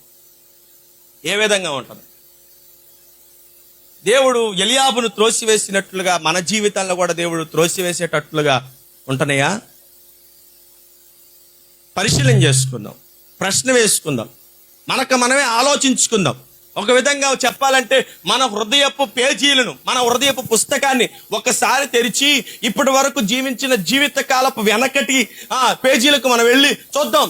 రక్షణ పొందిన నీ యొక్క తొలినాటి జీవితపు ప్రారంభపు పేజీ నుంచి మొదలు పెడితే ఇప్పటి వరకు విశ్వాసంలో, భక్తిలో, నువ్వు దేవుని సన్నిధిలో దేవుని బిడ్డగా జీవించిన ఈ జీవితకాలం వరకు ఒక్కసారి ఈ పేజీని ఇక్కడ ఆపి వెనక్కి తిరగేద్దాం. జీవితపు నడవడి పరిశీలన చేసుకొని పేజీలు తిప్పితే ఉంటదా? కనబడిద్దన్నా? కనపడిద్దా? ఎక్కడైనా కనపడిద్దా? దేవుడికి నేను ఈ కారణం చేత ఇష్టడిగా బ్రతికాను అని చెప్పుకునేటువంటి సందర్భాలు ఏమైనా ఉంటాయా? అది మీకు మీది, మీ జీవితం మీది. మీరు ఎత్తుకుంటారో లేదో, లేకపోతే వాక్యం అయిపోగానే బైబిల్ పక్కన పడేసి కబుర్లు చెప్పుకొని, లేకపోతే ఓ మొద్దాన్నం తినేసి పడకేస్తారో, అది మీకు వదిలేస్తున్నాం. మీరు చూసుకోవాలి. కాదు, చెప్పడం మా వంతు, అనుసరించడం మీ వంతు కదా. అందుకే దేవుడు ఒక నోరు పెట్టి 2 చెవులు పెట్టాడు. ఎందుకంటే ఏమంటే వినటం ప్రాముఖ్యం, మాట్లాడటం కాదు. నా జీవితానికి కూడా వినటం ప్రాముఖ్యం. విన్నదాన్ని బట్టి నువ్వు ఏ విధంగా నడుచుకుంటున్నావో అది నీ జీవితం కదా. వినటం వినటం మన యొక్క ప్రాముఖ్యం, వినటం ప్రాముఖ్యం. విన్నదాన్ని బట్టి నువ్వు నడుస్తున్నావో లేదో అది నీకు వదిలేస్తున్నావు. కాబట్టి దేవుని వాక్యం వింటున్నటువంటి ప్రియమైనటువంటి దేవుని ప్రజలారా, ఈ మధ్యాహ్న కాల సమయము దేవుడు మనతో మాట్లాడుతుండగా మన జీవితపు యొక్క నడవడిక ఎలా ఉందో ఒకసారి మనము పరిశీలన చేసుకుందాం. చూడండి, ద్వితీయోపదేశ కాండం 1వ అధ్యాయం 31వ వాక్యంలో ఇశ్రాయేలు ప్రజల్ని దేవుడు ఏ రీతిగా నడిపించాడో ఒకసారి మనం పరిశీలన చేసుకుందాం. ద్వితీయోపదేశ కాండం 1వ అధ్యాయం 31వ వచనం. ఐగుప్తులోను అరణ్యములోను చదువుకుంటానండి.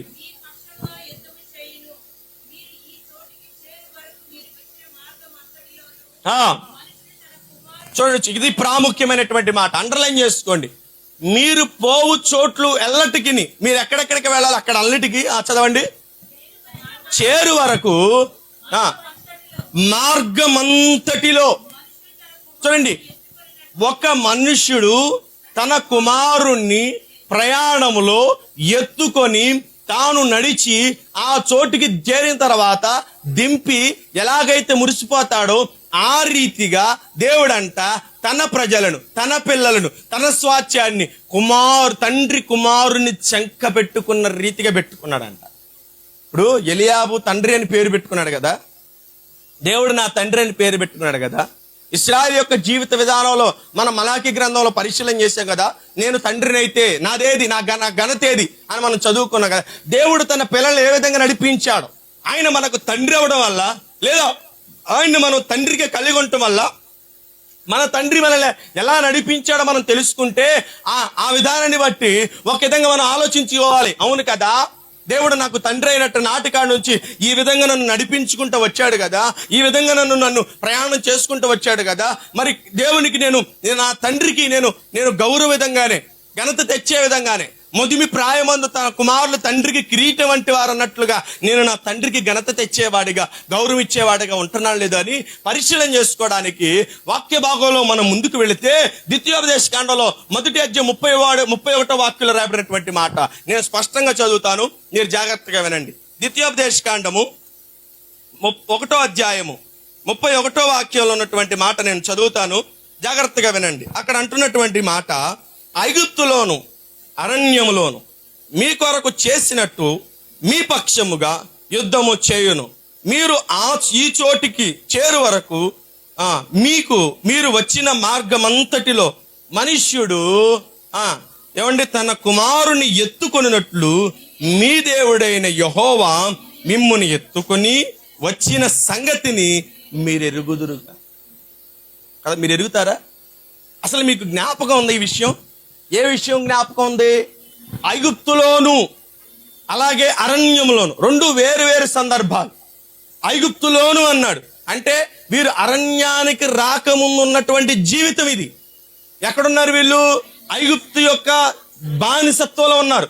ఐగుప్తులో కూడా దేవుడు ఏం చేశాడు? వారి కొరకు గొప్ప కార్యాలు చేశాడు. వారి కొరకు గొప్ప ఆశ్చర్యకరమైనటువంటి సంగతులు వారి మధ్య చేశాడు. అలాగే వారిని నడిపిస్తున్నటువంటి అరణ్యములో కూడా ఆయన ఏం చేశాడు తెలుసా? గొప్ప కార్యాలు చేశాడు. ఎలా చేశాడు? వారు ఆ చోటు నుండి ఈ చోటుకి వచ్చే వరకు మార్గంలో తన కుమారుడు తండ్రి తన కుమారుణ్ణి చంకనెత్తుకున్నట్లుగా. చూడండి, ఇప్పుడు ప్రయాణం చేసేటువంటి ఊరు ప్రయాణం చేసేటువంటి వారు అప్పుడు రోజులకు వెళ్ళదు. ఇప్పుడు రోజులు అంటే అంత ఫ్యాషను కదా, ఇప్పుడు ఏం ఉండవు. పిల్లల్లో కూడా ఎత్తుకునే సెక్షన్ పోయింది, తగిలించుకోవడాలే, బ్యాగులు తగిలించుకున్నట్లుగా. అప్పుడంటే బిడ్డలు ఏం చేసేవాళ్ళంటే తల మీద ఒక మూట పెట్టుకొని బిడ్డల్ని చంకనెత్తుకొని తల్లులు గాని తండ్రులు గాని దేశాంతరం లేకపోతే దేశ సంచారాలు చేసేటువంటి వారు. ఆనాటి కాలానికి మనం ఒకసారి వెళితే ప్రజలు ఏమండి, ఆనాటి ప్రజలు ఇంత సౌకర్యాలు లేవు కాబట్టి, ఇంత వసతులు లేవు కాబట్టి ఏమండి, గుమ్మం దిగంగానే ఆటో లేకపోతే గుమ్మం ముందుకే ఆటో ఇలాంటి క్రమాలు లేవు కాబట్టి ఆనాటి ప్రజలండి వాళ్ళు ఏం చేసేది తెలుసా? ఒక దేశం నుండి మరొక దేశానికి లేకపోతే ఈ చోటు నుండి ఆ చోటుకి వెళతానికి కావలసినటువంటి ఆ వస్తువులు కానీ ఇంకా కావలసినటువంటి సదుపాయాలు కానీ సమస్తమును మూటగట్టి నెత్తిమే పెట్టుకునేవాళ్ళు. అవునా? గుర్తుందా? ఏమో మాకేం తెలుసు, నేను చూస్తేనా చచ్చాను అన్నట్లుగా ఉన్నారు. దేవునికి మహిమ కలుగును గాక. ఏమంటే మా సమస్తాన్ని ఎత్తిమే పెట్టుకొని బిడ్డలు ఏం చేస్తారు తెలుసా? తండ్రో తల్లో చంకనెత్తుకుంటది. ఎందుకని? వెళ్ళే ప్రయాణంలో వీడు ఒకవేళ అలిసిపోతాడేమో. మనం వెళ్ళేది తక్కువ ప్రయాణం కాదు, తక్కువ దూరం కాదు. ఇప్పుడు వీడిని నడిపించాలి, వీడిని తీసుకువెళ్ళాలంటే చంకనెత్తుకోవాలి. తల మీద మూటలాగే ఉంటది, నడుము మీద వీడి బరువు అలాగే ఉంటది కదా. ఈ బరువు ఈ భారం రెండిటిని మోస్తూనే తండ్రి గాని తల్లి గాని వారిద్దరూ ప్రయాణం కొనసాగిస్తూ ఉంటాడు. ఇశ్రాయేలు కూడా అంటే దేవుడు ఏం చేశాడు తెలుసా? వారి ప్రయాణాన్ని ఎక్కడ దిగాలో, ఎక్కడ వారి చోటు ఉండాలో ఆ చోటును వారి కొరకు సిద్ధపరిచి ఆ చోటుకి వెళ్ళటానికి కావలసిన సమస్తాన్ని సిద్ధపరిచి ఇదిగో తన పిల్లలంట ఆయనకి ఇలా చంకనెత్తుకొని ఇదిగో ఆ ప్రాంతాలన్నిటినీ ఆయన నడిపించాడు. ఒకవేళ ఇశ్రాయేలు దగ్గరికి వెళ్ళి దేవుడు మీ చంకనెత్తుకుని నడిపించాడు కదంటే ఏం మాటలు మాట్లాడతారండి? దేవుడు ఎక్కడ మోసాడు మమ్మల్ని? 40 సంవత్సరాల అరణ్యంలో దేవుడు ఏమంటారండి, కాళ్ళు అరిగేలాగా మేము తిరిగాం, 40 సంవత్సరాలు నడిచాం.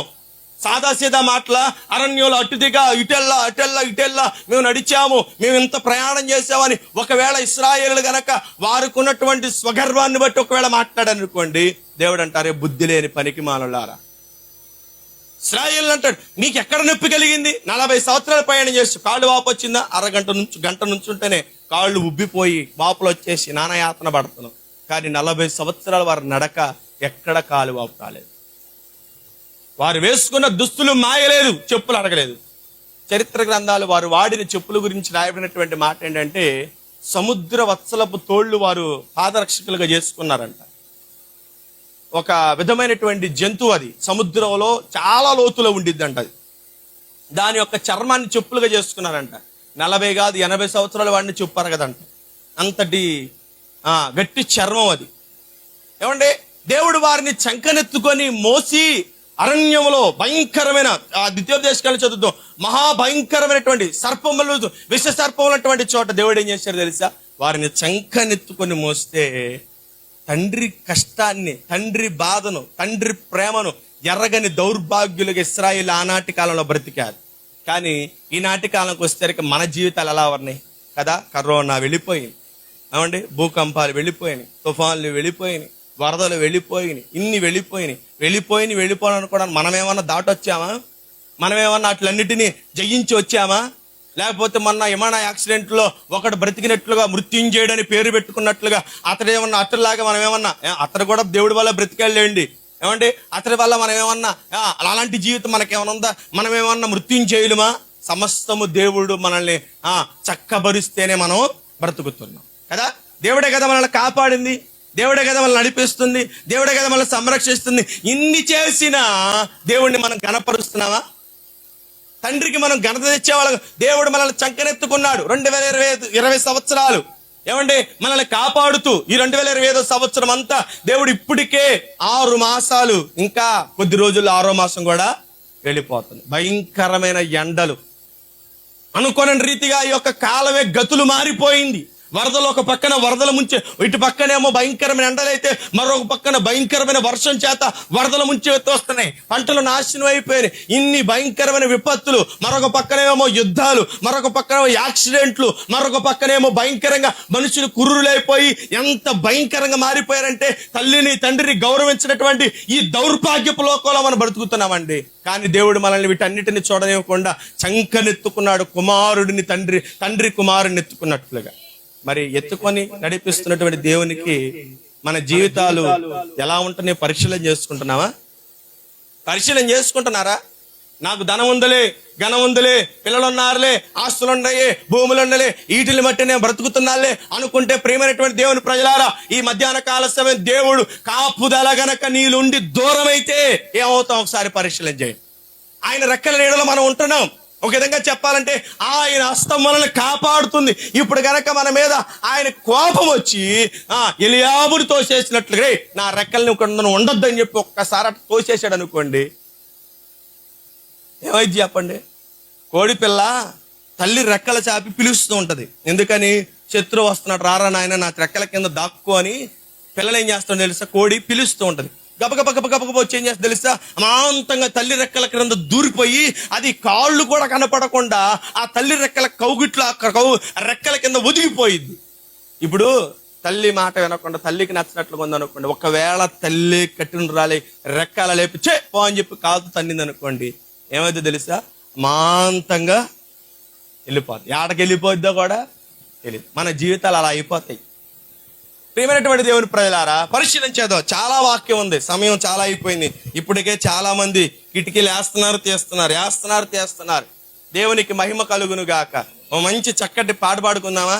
కొంచెం ఉద్యమం రావడానికైనా, ఒక మంచి ఉద్యమం రావడానికి పాట పాడుకుందామా? ఏంటి అన్ని ఆలోచన చేస్తున్నారు? అందరు ఇక్కడ కొంచెం భ్రమలోకి వెళ్ళినట్లు ఉన్నారు. అవునా? వెనక్కి వచ్చేద్దాం. కొంచెం మమ్మల్ని భ్రమలోకి వెళ్ళినట్టున్నారు, కొత్త ప్రపంచాన్ని తీసుకెళ్ళినట్టుంది. ఉన్నాయా? అట్లుందా కొంచెం ఏమన్నా? దేవునికి మహిమ కలుగును గాక. లేలియా లేలియా లేలియా. ఇక్కడికి స్తోత్రం చెప్తాం దేవునికి. లేలియా లేలియా.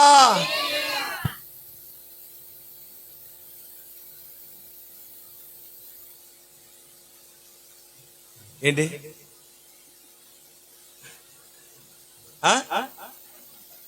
దేవునికి స్తోత్రం. హల్లెలూయా. మంచిది. ప్రియమైనటువంటి దేవుని ప్రజల పాట పాడుకుందాం. కంగారే ఉంది, సమయం అంతా మందే కదా, సమయం అంతా మందే. పాట పాడచ్చు, చెప్పుకోవచ్చు కదా. దేవుడిచ్చిన మంచి అవకాశం. చక్కగా 4 ఫ్యాన్లు కింద కూర్చున్నారు. అవసరం నాకు తెలిసి అయితే అందరూ ఒక ముద్ద లోపల వేసినట్టున్నారు. కడుపు భారం కదా లేదు. దేవునికి స్తోత్రం. హల్లెలూయా. మంచిది. చక్కగా దేవుని మాటలు మనం విందాం. ఇది ప్రాముఖ్యం, మన జీవితాలకు అవసరమైనది, మన జీవితాలకు చాలా ఉపయోగపడే. ఎందుకు దేవుడు ఎలియాబును త్రోసివేశాడంటే, మరి ఎలియాబు జీవితానికి పేరుకున్న అర్థం తన జీవిత నడవడికలు లేదు. ప్రియమైనటువంటి దేవుని ప్రజలారా, మనకు క్రైస్తవులని పేరుంది. పేరుని బట్టి జీవితాన్ని సార్థకం చేసుకోవాలి. ఆ జీవిత విధానాన్ని మనం కలిగి ఉన్నప్పుడే మనం పరలోకంలో నుండైనా భూమి మీద ఆయన పిల్లలముగా ఉండే ఆధిక్యత అయిన దేవుడు మనకి ఇస్తాడు. చూడండి వాక్య భాగంలో మనం అక్కడ చదువుకున్నటువంటి 16వ అధ్యాయం 7వ వాక్యాన్ని వెళదాం. 16వ అధ్యాయం 7వ వాక్యానికి వెళదాం. అక్కడ రాయబడినటువంటి మాటలు మనం చదువుకుందాం. అక్కడే ఉండండి మీరు. అయితే యెహోవా సమూయేలుకి ఇలాగు సెలవిచ్చెను. చూడండి అతని రూపమును అతని ఎత్తును లక్ష్య పెట్టకుము. మనుషులు లక్ష్య పెట్టు వాటిని యెహోవా లక్ష్య పెట్టడు. మనుషులు పై రూపాన్ని, మొదటి సమయాలు గ్రంథం 16:7 ఏమన్నా అక్కడ, మనుషులు పై రూపాన్ని లక్ష్య పెడుతురు గాని యెహోవా హృదయమును లక్ష్య పెట్టడు. దేవునికి స్తోత్రం కలుగునుగా. ఎలియాబు ఆకారం సమూయేలును ఆకట్టుకుంది. విన్నాం కదా ముందుగానే. ఎలియాబు ఆకారం సమూయేలును ఆకట్టుకుంది. ఎందుకంటే చాలా చక్కటి అందగాడంట ఎలియాబు, మంచి దేహదారుద్యం కలిగిన. మరి సైన్యంలో ఉంటామంటే సాదా సీదా మాటలా కదా. మిలిటరీకి వెళ్లకుండానే మిలిటరీ కటింగ్లు వేసుకుని ఎయిర్ లెవెల్లో కటింగ్లు ఇచ్చేవాళ్ళు చాలా మంది ఉన్నారు ఈ రోజుల్లో. ఎందుకని, అసలు మిలిటరీకి వెళ్ళేవాళ్ళు ఆ కటింగ్ ఎందుకు వేస్తారో తెలిస్తే ఈడు ఆ కటింగ్ వేయడు. ఎందుకని, మిలిటరీలో ఇచ్చే శిక్షణ చాలా కఠినంగా ఉంటది. ఈ కఠినమైనటువంటి శిక్షణలో కొన్ని సార్లు పొరపాటుగా శత్రువు చేతికి దొరికింది అనుకోండి, ఏమవుతాడు, ఎక్కడ అయిపోతాడు వాడు. అందుకనే వాళ్ళు కటింగ్ కనీసం పట్టుకోవడానికి కూడా ఈలు లేనంత గుండు కొరికేస్తారు వాళ్ళని. కానీ ఇప్పుడు ఏం చేస్తారు తెలుసా, మిలిటరీకి వెళ్ళనటువంటి వాడి యొక్క కటింగ్ ఈడు వేసుకొని ఈడి కటింగ్ ఎత్తాడు వేరే లెవెల్లో. కానీ మరి ఎలియాబు యొక్క దేహము సైన్యములను నడిపించడానికి ఒక విధంగా చెప్పాలంటే అంతటి దేహదారిద్ర్యం మనుషుల్ని భయపెట్టేటట్టుగా ఉంటది కదా.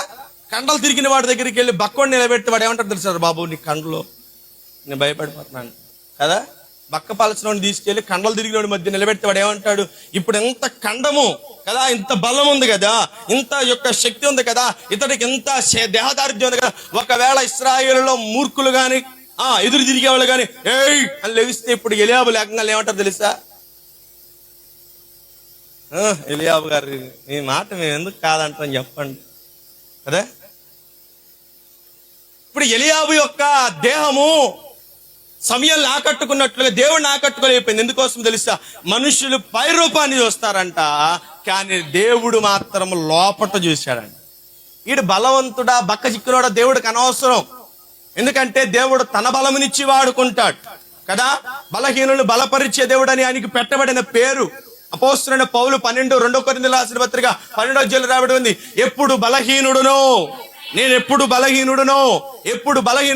అప్పుడే ఆయన ఏం చేస్తున్నాడు తెలుసా, నేను బలవంతునిగా మారేటట్లుగా తన కృపను నా ఎడల కుమ్మరిస్తున్నాడు. కృపనిచ్చి బలపరిచే దేవుడు ఆయన ఉండగా మామూలుగా దేహ సంబంధమైనటువంటి బలం ఎందుకు అవసరమా? దేవునికి అది ఉపయోగపడిద్దా చెప్పండి. అందంగా తయారవడం ప్రాముఖ్యమే, కానీ నీ అంద చందాలను బట్టి దేవునికి ఘనత రాదు. ఒకవేళ నీ అందాన్ని బట్టి దేవుడు వాడుకోని అసలు చెప్పాలంటే, లేకపోతే నీకున్న టాలెంట్లు, నాకు అదొచ్చండి ఇదొచ్చండి అది నేను అది చేయగలండి ఇది చేయగలను, ఒకవేళ నీకు వచ్చిన టాలెంట్ తలాంతులోకి ఉపయోగించి ఇగో నేను దేవుని పనికొస్తానంటే నీ టాలెంట్లతో దేవునికి అసలు పని. 1 కొరింథీయులకు రాసిన పత్రిక 1వ అధ్యాయంలో రాయబడినటువంటి మాట, లోకములో జ్ఞానులను సిగ్గుపరచడానికి వెర్రి వారిని లేవనెత్తాడంట, బలవంతుల్ని సిగ్గుపరచడానికి బలహీనుల్ని లేవనెత్తాడంట. నీకు అందం ఉన్నా చందం ఉన్నా దేవుడికి అనవసరం. నీకు ఆస్తి ఉన్నా దేవుడి ఆస్తులున్న దేవుడికి అనవసరం. నువ్వు బలవంతుడువా బలహీనుడువా అది దేవునికి అనవసరం. దేవుడు నిన్ను చూచేది పై రూపాన్ని బట్టి కాదు, పై వేషాలను బట్టి కాదు. అందంగా మాట్లాడతావా, అందంగా నడవగలవు, అసలు నీకు మాటతనం అది అనవసరం. కానీ దేవుడికి అవసరమైనది ఏంటో తెలుసా, హృదయం ప్రాముఖ్యం. సమూయేలు అది చూసి మురిచిపోయాడు, కానీ దేవుడు ఇది చూసి బాధపడ్డాడు. సమూయేలు అది చూసి సంతోషపడ్డాడు, కానీ ఇది చూసి దేవుడు అస్సలు నాకు నచ్చని తీసే వదల భార్య అన్నాడు. అంతే. ఒక విధంగా చెప్పాలంటే మా నాన్నగారు అప్పుడప్పుడు వాడతారు, నచ్చకపోతే తీసి అవతల భార్య అంటాడు. అలాగే దేవుడు కూడా ఏం చేశాడు తెలుసా, తీసి అవతల భార్య. ఎందుకని, అది పనికిరాదు కాబట్టి. ఎందుకు పనికిరాదు, పైకి మాత్రం డాంబికం, లోపలంతా డొల్ల. అర్థమైందా? ఇప్పుడు ఈ మధ్యన సీజన్లో మామిడికాయలు విరివిగా దొరుకుతున్నాయి. ఒక ఆయన చెప్పాడు నాకు, నేను ఎంతో ఇష్టపడి మామిడికాయలు బాగున్నాయి అని చెప్పి డజను 600 పెట్టి కొనుక్కెళ్ళాడంట. పైన చాలా షైనింగ్ గా ఎంత ఆకర్షణీయంగా ఉందంటే, అబ్బా ఈ కాయ ఎంత టేస్ట్గా ఉంటుందని ఊహించుకుని ఆయన కాయలు కొంటే ఏమైందో తెలుసా, కాయ బద్ద కొయ్యంగానే లోపటంతా డొల్ల పాడైపోయిందంట కాయ. పై ఎలా ఉంది పైకి ఎలా ఉంది, నిగలాడతా అస్సలు మామిడికాయ అంటే ఇది అన్నట్లుగా ఉంది. కాయ అంటే ఇలా ఉండాలి, ఇలా టేస్ట్గా ఉండదు, ఫలానా కాయ అని పేరు పెట్టి మరీ అమ్ముతున్నాడు. డజన్ 600 అన్నాడు, తగ్గట్లేదు రూపాయి కూడా. కానీ ఇంటికి వెళ్ళి దాన్ని బ్రతుకుని చీలిస్తే మాత్రం ఉంటుంది, ఏముంటుందో తెలుసా? పనికిరావు. దేవుడు కూడా నీ పై రూపాన్ని, పై ఆకర్షతను కోరుకునే దేవుడు కాదు. అలంకరణ అసలు కోరుకునే దేవుడు కానే కాదు. నీ పై అందచందాలను కోరుకునే దేవుడు కానే కాదు. నీకున్న టాలెంట్లు, జ్ఞానం అసలు దేవునికి అనవసరం. దేవుడు నిన్ను చూచేది హృదయములో నీవు ఎలా ఉన్నావు, హృదయంలో నువ్వు ఎంత అందంగా ఉన్నావు, హృదయపు లోతుల్లో నీ సౌందర్యం ఎంత, హృదయపు లోతుల్లో నీ అందచందాలు, నీ తెలివితేటలు ఎంత. హృదయం కావాలండి దేవునికి. హృదయం లేకుండా పై రూపాలు దేవునికి చూపించి సమయం ఆకట్టుకున్నట్లుగా దేవుడిని ఆకట్టుకుంటావేమో, జాగ్రత్త. అది దేవుని దగ్గర వల్ల పడనే అసలు అది కుదరదు. ఏదో అంటారు కదా, కుప్పి గంతులు ఎక్కడేయాలి, ఎక్కడేయకూడదు కుప్పి గంతు. మనుషుల మధ్య కుప్పి గంతులేయి, దేవుని దగ్గర కుప్పి గంతులేస్తే పనికిరావు.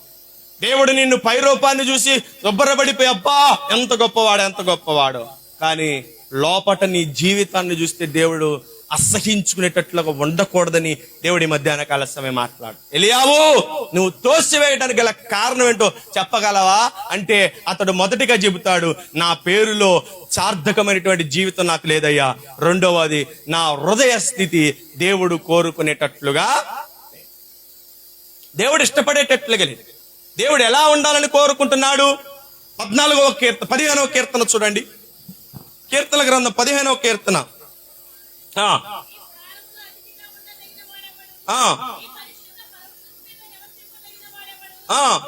చూడండి ఎలా ఉండాలంట? యథార్థమైన ప్రవర్తన కలిగి నీతిని అనుసరించి ఇక్కడ ఉండాలండి. హృదయపూర్వకంగా దీంట్లో ఉండాలి. దీంట్లో ఉంటే సర్వదేహమునకు ఏమండి, ఇది ప్రామాణికం కాబట్టి దీన్ని చక్కబరుచుకుంటే, లేదా దీన్ని బాగు చేసుకుంటే, లేకపోతే దీన్ని సరి చేసుకుంటే ఏమవుతాడో తెలిసే, మనుషుడు దేవునికి ఇష్టడుగా మారతాడండి. దేవుడు ఇష్టపడతాడు. అప్పుడు ఇది సరిగా లేకుండా పైన తెల్ల బట్టలు వేసుకొని వచ్చి నేను పాస్టర్ నండి అంటే సరిపోయిద్దా? నాకు బైబిల్ గ్రంథం మొత్తం తెలుసు, ఆది కాండం నుంచి ప్రకటన గ్రంథం వరకు తెలుసు, నేను వాక్యం చెప్పేస్తాను, నాకు టాలెంట్ ఉందని చెప్పి ఒకవేళ దేవుని సేవకుడికని ఒకవేళ తయారయ్యి దేవుని వాక్యం చెప్పినా, ఒకవేళ మనుషులకి అది నచ్చిద్దేమో, కానీ దేవుని దృష్టిలో న్యాయ తీర్పు అనేది ఒక రోజు ఉంది కదా. దేవుని సింహాసనం మీద, సింహాసనం ముందు సర్వ శరీరులు నిలబడే రోజు ఒక రోజు ఉంది కదా. ఆ రోజున ఏం చేస్తారో తెలుసా? నిన్ను ఇట్లా అంటాడు అంతే. ఒక విధంగా మాట చెప్పాలంటే అది నాకు సరిగ్గా కుదరట్లేదు, లేకపోతే మాట్లాడు అవతలకు పో. కుక్క కనుక అసహించుకుంటాను చూసా, కుక్కని అసహించుకొని చేదరించుకుంటా కదా, కుక్కనే తోలుతాం కదా, ఎలా తోలుతావు? చీ అవతల పో అంటాను చూసావా. దేవుడు కూడా ఆ సమయం మందు మనల్ని చీ అని తోలివేయకుండా ఉండకుండా ఈ దినం మనల్ని సరి చేసుకునేటట్లుగా. అసలు ఎందుకండి ఇంత తత్వంగా అంత నమ్ముకోకుండా ఉంటే బాగుంటుంది కదా అనుకోవచ్చు కదా. ఏమ్మా, అసలు నమ్ముకోకుండా ఉంటే బాగుండదు కదా. లోకంలో ఇంత తత్వంగాలు ఎక్కడ లేవు. అంత వేదమంత్రాలు తథా అంటమే కానీ అసలు మీరు ఇలా ఉండాలి, అలా ఉండాలి, ఇలాంటి మాటలు ఎక్కడ మేము వినలా. అసలు ఈ క్రైస్తవంలోనే గోల. అరే మీ బతుకులు మార్చుకోండి, మీ జీవితాల్లో మార్చుకోండి, అంత దీంట్లోనే. మిగతాదంతా స్వేచ్ఛగా ఎవరికి నచ్చినట్లుగా, ఎవరికి ఏది కావాలంటే చేసుకోవచ్చు, ఏది కావాలంటే అలా బ్రతకచ్చు, ఎవరికి నచ్చిన లైఫ్ స్టైల్ వారు అనుభవించవచ్చు. క్రైస్తవం నమ్ముకుంటే నీ గోల తగలాటం అంతా వస్తుందండి అని అనుకోవచ్చు. ఒకవేళ ఎక్కడున్నవారైనా అనుకోవచ్చు. అప్పుడప్పుడు అనిపిస్తామంటది.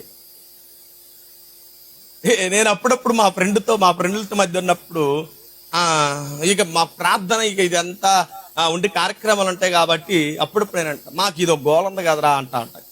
ఎందుకంటే వాళ్ళకి అర్థం అయ్యాలని ఇది ఒకటి ఉంది కదా మాకు, ఇక మందికి ఎక్కడికి వెళ్ళాలన్నా. క్రైస్తవంలోనే ఇదంతా వాక్యం చెప్పా మీరు కూర్చో ఇన్న కాని నుంచి ప్రతి ఓళ్ళు పడవడమే కదా. కొంతమంది అంటారు కదా సూదిపోట్లు అంటారు కదా. క్రైస్తవులని సూదిపోట్లు మళ్ళీ ఎక్కడా దొరకవు. ఎందుకంటే ఈ సూదిపోట్లు గనక నువ్వు భరించి, ఈ సూదిపోట్లు గనక నువ్వు తట్టుకొని, ఈ సూదిపోట్లు గనక నీ జీవితానికి అన్వయింపు చేసుకొని సరి చేసుకుంటే ఈ సూదిపోట్లే రేపు ఆశీర్వాదాలుగా మార్చబడతాయి కదా. ఈ సూదిపోట్లే ఆశీర్వాదాలు అవుతాయండి.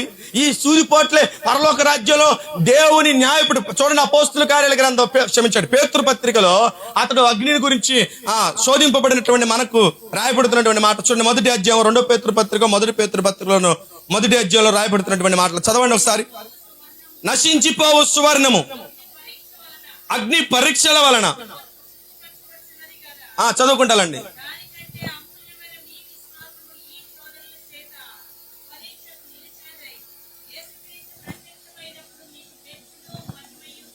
చూడండి ఏం తెచ్చిపెట్టిద్దంట?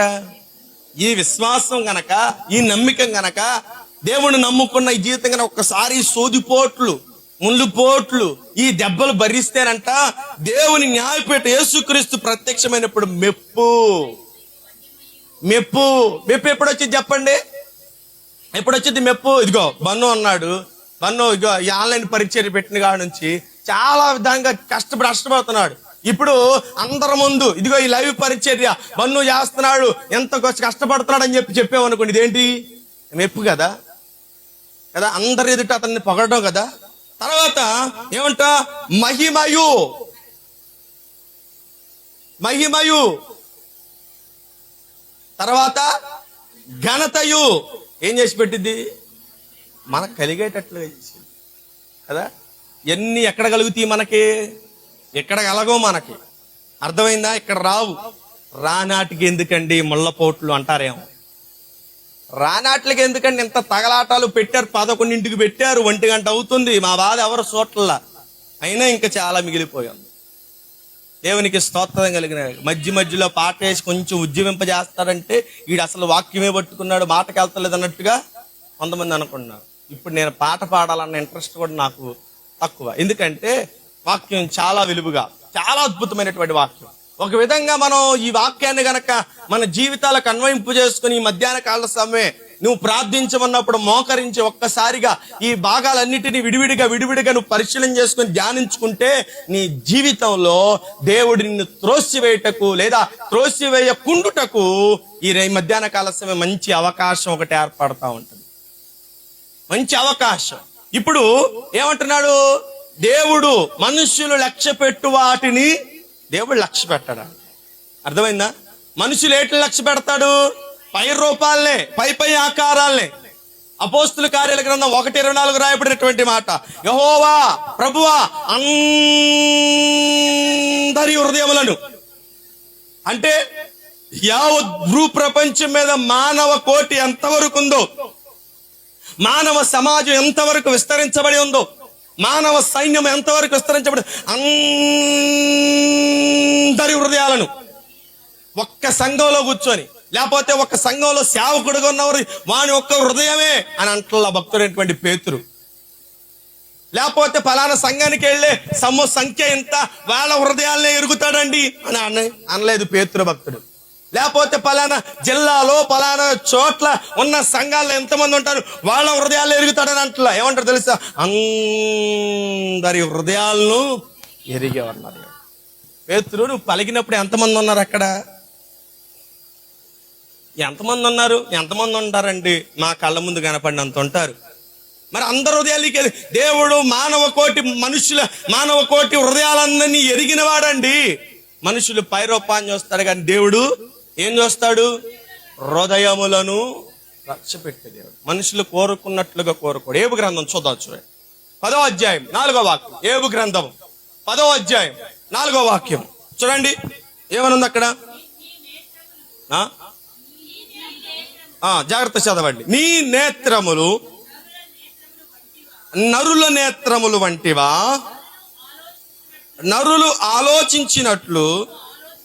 చెప్పండి, అసలు ఈ మాట మన జీవితంలో ఒక్కసారి వేసుకుంటే, ఒక్కసారి మన జీవితానికి అన్వయింపు చేసుకుంటే, ఇప్పటి వరకు మనం చూసినవి చేసినవన్నీ కూడా దేవుడు ఇష్టపడతాడా? చెప్పండి. మన కన్నులతో చూసే వాటన్నిటినీ ఇంకటి ఏంటి?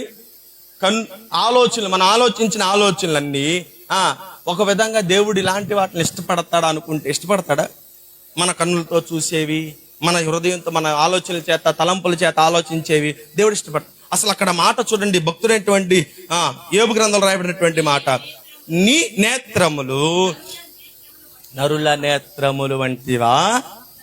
చెప్పండి, నరుల నేత్రాల వంటివా? నరుల నేత్రం దేంతో నింపబడిపోయింది చెప్పండి. ఇప్పుడు నరుల నేత్రం దేంతో నింపబడిపోయింది? నరులు యొక్క ఆలోచన విధానం చూడండి. వాడు డబ్బు పెట్టగలడు అంటే వాడిని ఏదో ఒక విధంగా తలకాయ మందలకాయ చేసేసి వాడు డబ్బునంతా దోచుకునే రకం. వాడి చూపు దేని మీద ఉందో తెలుసా? డబ్బు మీద ఉంది. డబ్బును చూస్తున్నాడు వాడు వెనకాల డబ్బు ఉందా అయితే వాడికి లేచి నమస్కారం పెడతాడు. ఇదిగో వాడికి అధికారం ఉందా, ఇగో లేచి వంగి వంగి దండాలు పెడతాడు. నరుల నేత్రములు వంటివి కాదంట దేవుడి నేత్రాలు. బహుశా సమూయేలు నరుల నేత్రం మానవ సంబంధమైనటువంటి నేత్రాలతో చూశాడేమో. అందుకే ఎలీషా అంటున్నాడు తన శిష్యుడిని, రే నీ కళ్ళతో కాదు నా కళ్ళతో చూడు అంటాడు. ఏంటి? నీ కళ్ళతో కాదు నా కళ్ళతో చూడు. నీకేమన్నా మతిపోయిందా దైవజనుడా? నీ కళ్ళతో చూసేది కాదు నా కళ్ళతో చూసేది కాదు. ఇప్పుడు కళ్ళ ముందున్న చూడు, ముందు కళ్ళ ముందున్న చూడు. కళ్ళ ముందుందో ఏదుందో చూస్తే నీ కళ్ళు నా కళ్ళు పక్కన పెట్టు. అసలు కళ్ళ ముందున్న చూస్తే గుండెల్లో భయం ఎక్కువైపోతుంది. దైవజనుడా, మన కళ్ళ ముందున్న దృశ్యము బహు సైన్యము మన ముందు నిలబడి ఉంది. వాడి చేతిలో నుంచి తప్పించుకోవడం అసాధ్యము దైవజనుడా అంటే ఎలీషా అంటున్నాడు, వీడు కళ్ళు చూసేటట్లుగా తెరివయ్యా. అంటే మానవ సంబంధమైన నేత్రాలు ముయ్యబడితే ఆత్మ సంబంధమైన నేత్రాలు బయటపడతాయి. అప్పుడు అవి చూసేవి నరులు చూచినట్లుగా, లేకపోతే లోక సంబంధమైన వ్యక్తులు చూచినట్లుగా చూడండి. అప్పుడు వరకు శిష్యుడు ఎలా చూసాడు తెలుసా? మానవ సంబంధమైనటువంటి లోక రీతి అయినటువంటి దృశ్యముతో చూచాడు. అందుకే వాడి ముందు మరణం కనపడింది. ఆ తర్వాత దేవుడి నేత్రాలు తెరిచి దైవికమైన నేత్రాలు ఇస్తే వాడికి గొప్ప విజయం కనపడింది. హల్లెలూయా. అందుకే మన నేత్రాలు ఎలా మారాలి?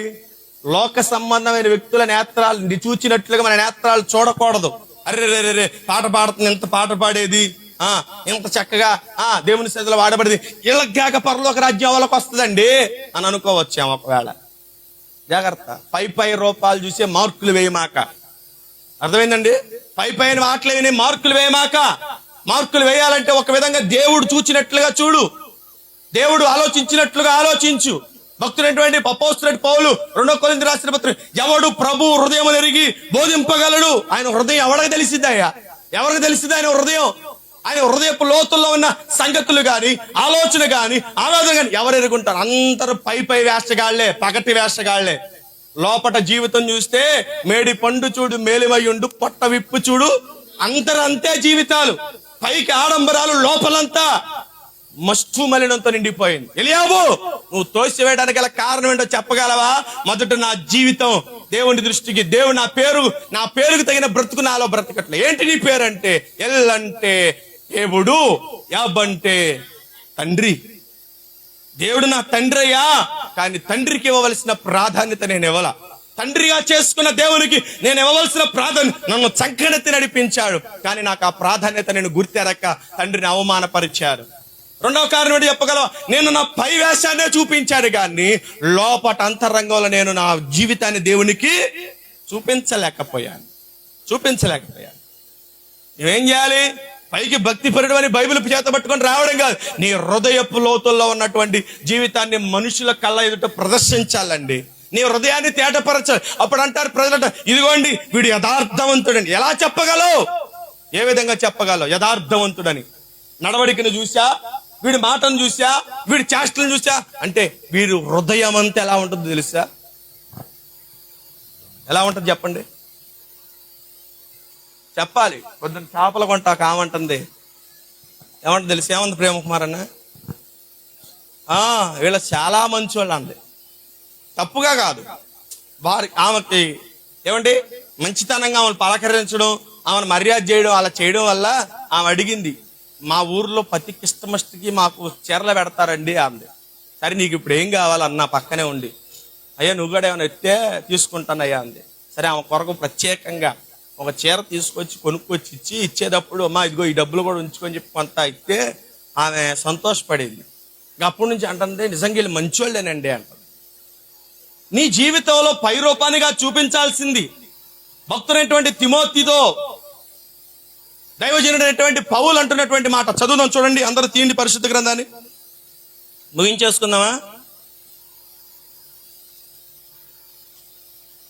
హల్లెలూయా, హల్లెలూయా. చూడండి,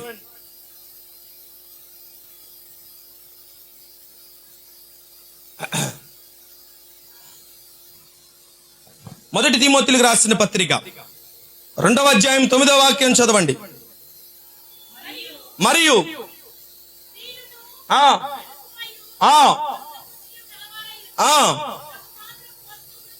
తగు మాత్రపు వస్త్రముల చేత మాత్రమే గాని జడలతోనైనను బంగారముతోనైనను ముత్యములతోనైనను మిగుల వెలగల వస్త్రములతోనైనను అలంకరించుకొనగా, అమ్మ చూడండి అమ్మ ఏమంటున్నాడు, దైవ భక్తి గలవారమని చెప్పుకొను స్త్రీలకు తగినట్లుగా బ్రతకాల. ఏంటంటండి వాక్యం చదివే వాక్యం అర్థమవుతుందా అందరికి? అందరికి చదివే వాక్యం అర్థమవుతుందా? అర్థం చేసుకో ప్రేమ కుమార్ అన్న, అర్థం చేసుకో చక్కగా. నేను చదువుతాను, లేకపోతే మీరు జాగ్రత్తగా వినండి, అర్థం చేసుకోండి అమ్మ వాక్యాన్ని.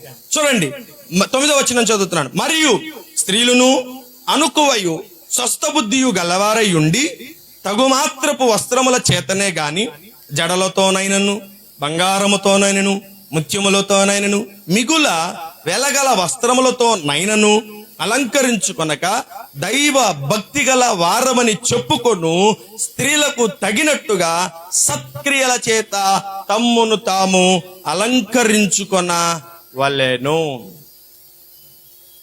ఇక్కడ స్త్రీలను మాట, దీని తర్వాత ముందు వచనంలో పురుషులను కూడా సంబోధించాడు. అర్థమవుతుందా అమ్మా? ఎలా ఉండాలంట మనం? దైవ భక్తి గల వారమని చెప్పుకొను స్త్రీలకు తగినట్లుగా ఏముండాలి? ఇప్పుడు సత్క్రియలు ఉండాలి. ఎలా ఉండాలి? సత్క్రియలు అంటే మంచి క్రియలు, మంచి ప్రవర్తన, మంచి నడవడిక ఉండాలంటే ఎక్కడ ఉండాలి? ముందు ఇప్పుడు చెడలు అల్లుకోవాలి, మంచి చీర కట్టుకోవాలి అని ఎక్కడ ఉంటుందో తెలుసా? హృదయంలో ఆలోచన కలిగి రేపొద్దున పెళ్లికి వెళ్ళాలి, ఈ చీర అయితే మరి బాగుంటది, అందరిని ఆకట్టుకుంటది అని చెప్పి ఆ రాత్రి ముందు రాత్రే ఆలోచించుకుని ఏం చేస్తారు తెలుసా? ఆ రోజుకు కావలసిన ఏ అవసరమైతే అది ముందుగానే తీసుకుని పెట్టుకుంటారు కదా. దైవ భక్తి గలవారమని చెప్పుకొను స్త్రీలు బ్రతికినట్లుగా లేదా నడుచుకున్నట్లుగా లేదా జీవించినట్లుగా, ప్రియులారా సంఘములో ఉన్న ప్రజలారా, మీరు ఆ భక్తి గల స్త్రీలకు తగినట్లుగా సత్క్రియల యందు ఆసక్తి కలిగి ఆ విధంగా మీరు నడుచుకోవాలి. సత్క్రియలంటే హృదయంలో ప్రారంభమయ్యేది, ఇది హృదయంలో ఉండిద్ది, ఇది స్వస్థ బుద్ధి కూడా హృదయంలోనే ఉంటది.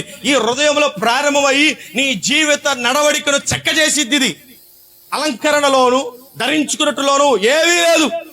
అలంకరించుకోవడం వల్ల ఏమొచ్చేది లేదు, పోయేది కూడా ఏమీ లేదు. ఒక విధంగా అలంకరించుకోవడం వల్ల ఎదటి వారిని ఆకర్షించడమే గాని నీ అలంకరణ చేత ఎదటి వారిని నీ వైపు త్రిప్పుకోవడమే ఇది గాని అలంకరణలో ఏమీ లేదు. కానీ భక్తుడైనటువంటి తిమోతితో దైవజనుడైనటువంటి పౌలు అంటున్నాడు, ఏమంటే తెలుసు, వారికి తగినట్లుగా క్రియలు చేయండి అంతే. అలంకరణ కాదు ముఖ్యం, క్రియలు కావాలి. ఈ విధంగా నువ్వు నడుచుకో. అందంగా కనపడాలని ఆరాటం ఉంది కదా, అందంగా కనపడాలని తాపత్రయం నీకు ఉంది కదా, అందంగా కనపడాలి అనుకుంటున్నా. కనపడాలని కోరుకునే నువ్వు అలంకరణతో చూపించమాక నీ జీవితాన్ని, నీ బ్రతుకును, నీ శరీరాన్ని. ఎలా చూపించాలో తెలుసా? అలంకరణ లేకపోయినా లోపల నీ హృదయపు ఆలోచనను బట్టి, నడవడికను బట్టి ఏం చేయాలి తెలుసా? ప్రతిబింబించు. ఇదిగో ఈమె అందము, ఈమె సౌందర్యం ఎక్కడదో తెలుసా? బైబిల్ గ్రంథంలో ఒక స్త్రీని గురించి రాయబడినటువంటి మాట, ఆమె సౌందర్యవతి, స్వస్థ బుద్ధి కలిగినటువంటి స్త్రీ అని రాయబడినటువంటి మాట. అబిగేలు గురించి రాయబడినటువంటి మాట. ఏమని రాయబడింది ఆమె గురించి చెప్పండి అమ్మా? వాక్యం తెలుసు కదా. రూపసియు సుబుద్ధి గలదియు. ఎక్కడ కనపడింది ఆమె? అలంకరణలో కనపడిందా? అలంకరణలో కనపడిందా? ఆమె గుణం నడవడికలో కనపడింది.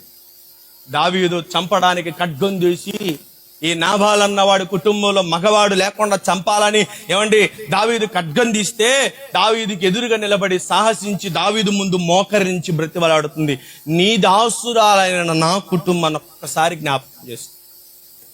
ఏమంటుంది తెలుసు? అక్కడికి వచ్చిన తర్వాత ఏమంది? అమ్మ చదవండి, దాందే ఉందిలే, మనం వెనక ముందుగా మాట్లాడకూడదు దీనికి. చదవండి, మొదటి సమూయేలు గ్రంథమేనా అధ్యాయం చెప్పండి తొందరగా. 25వ అధ్యాయము చదవండి.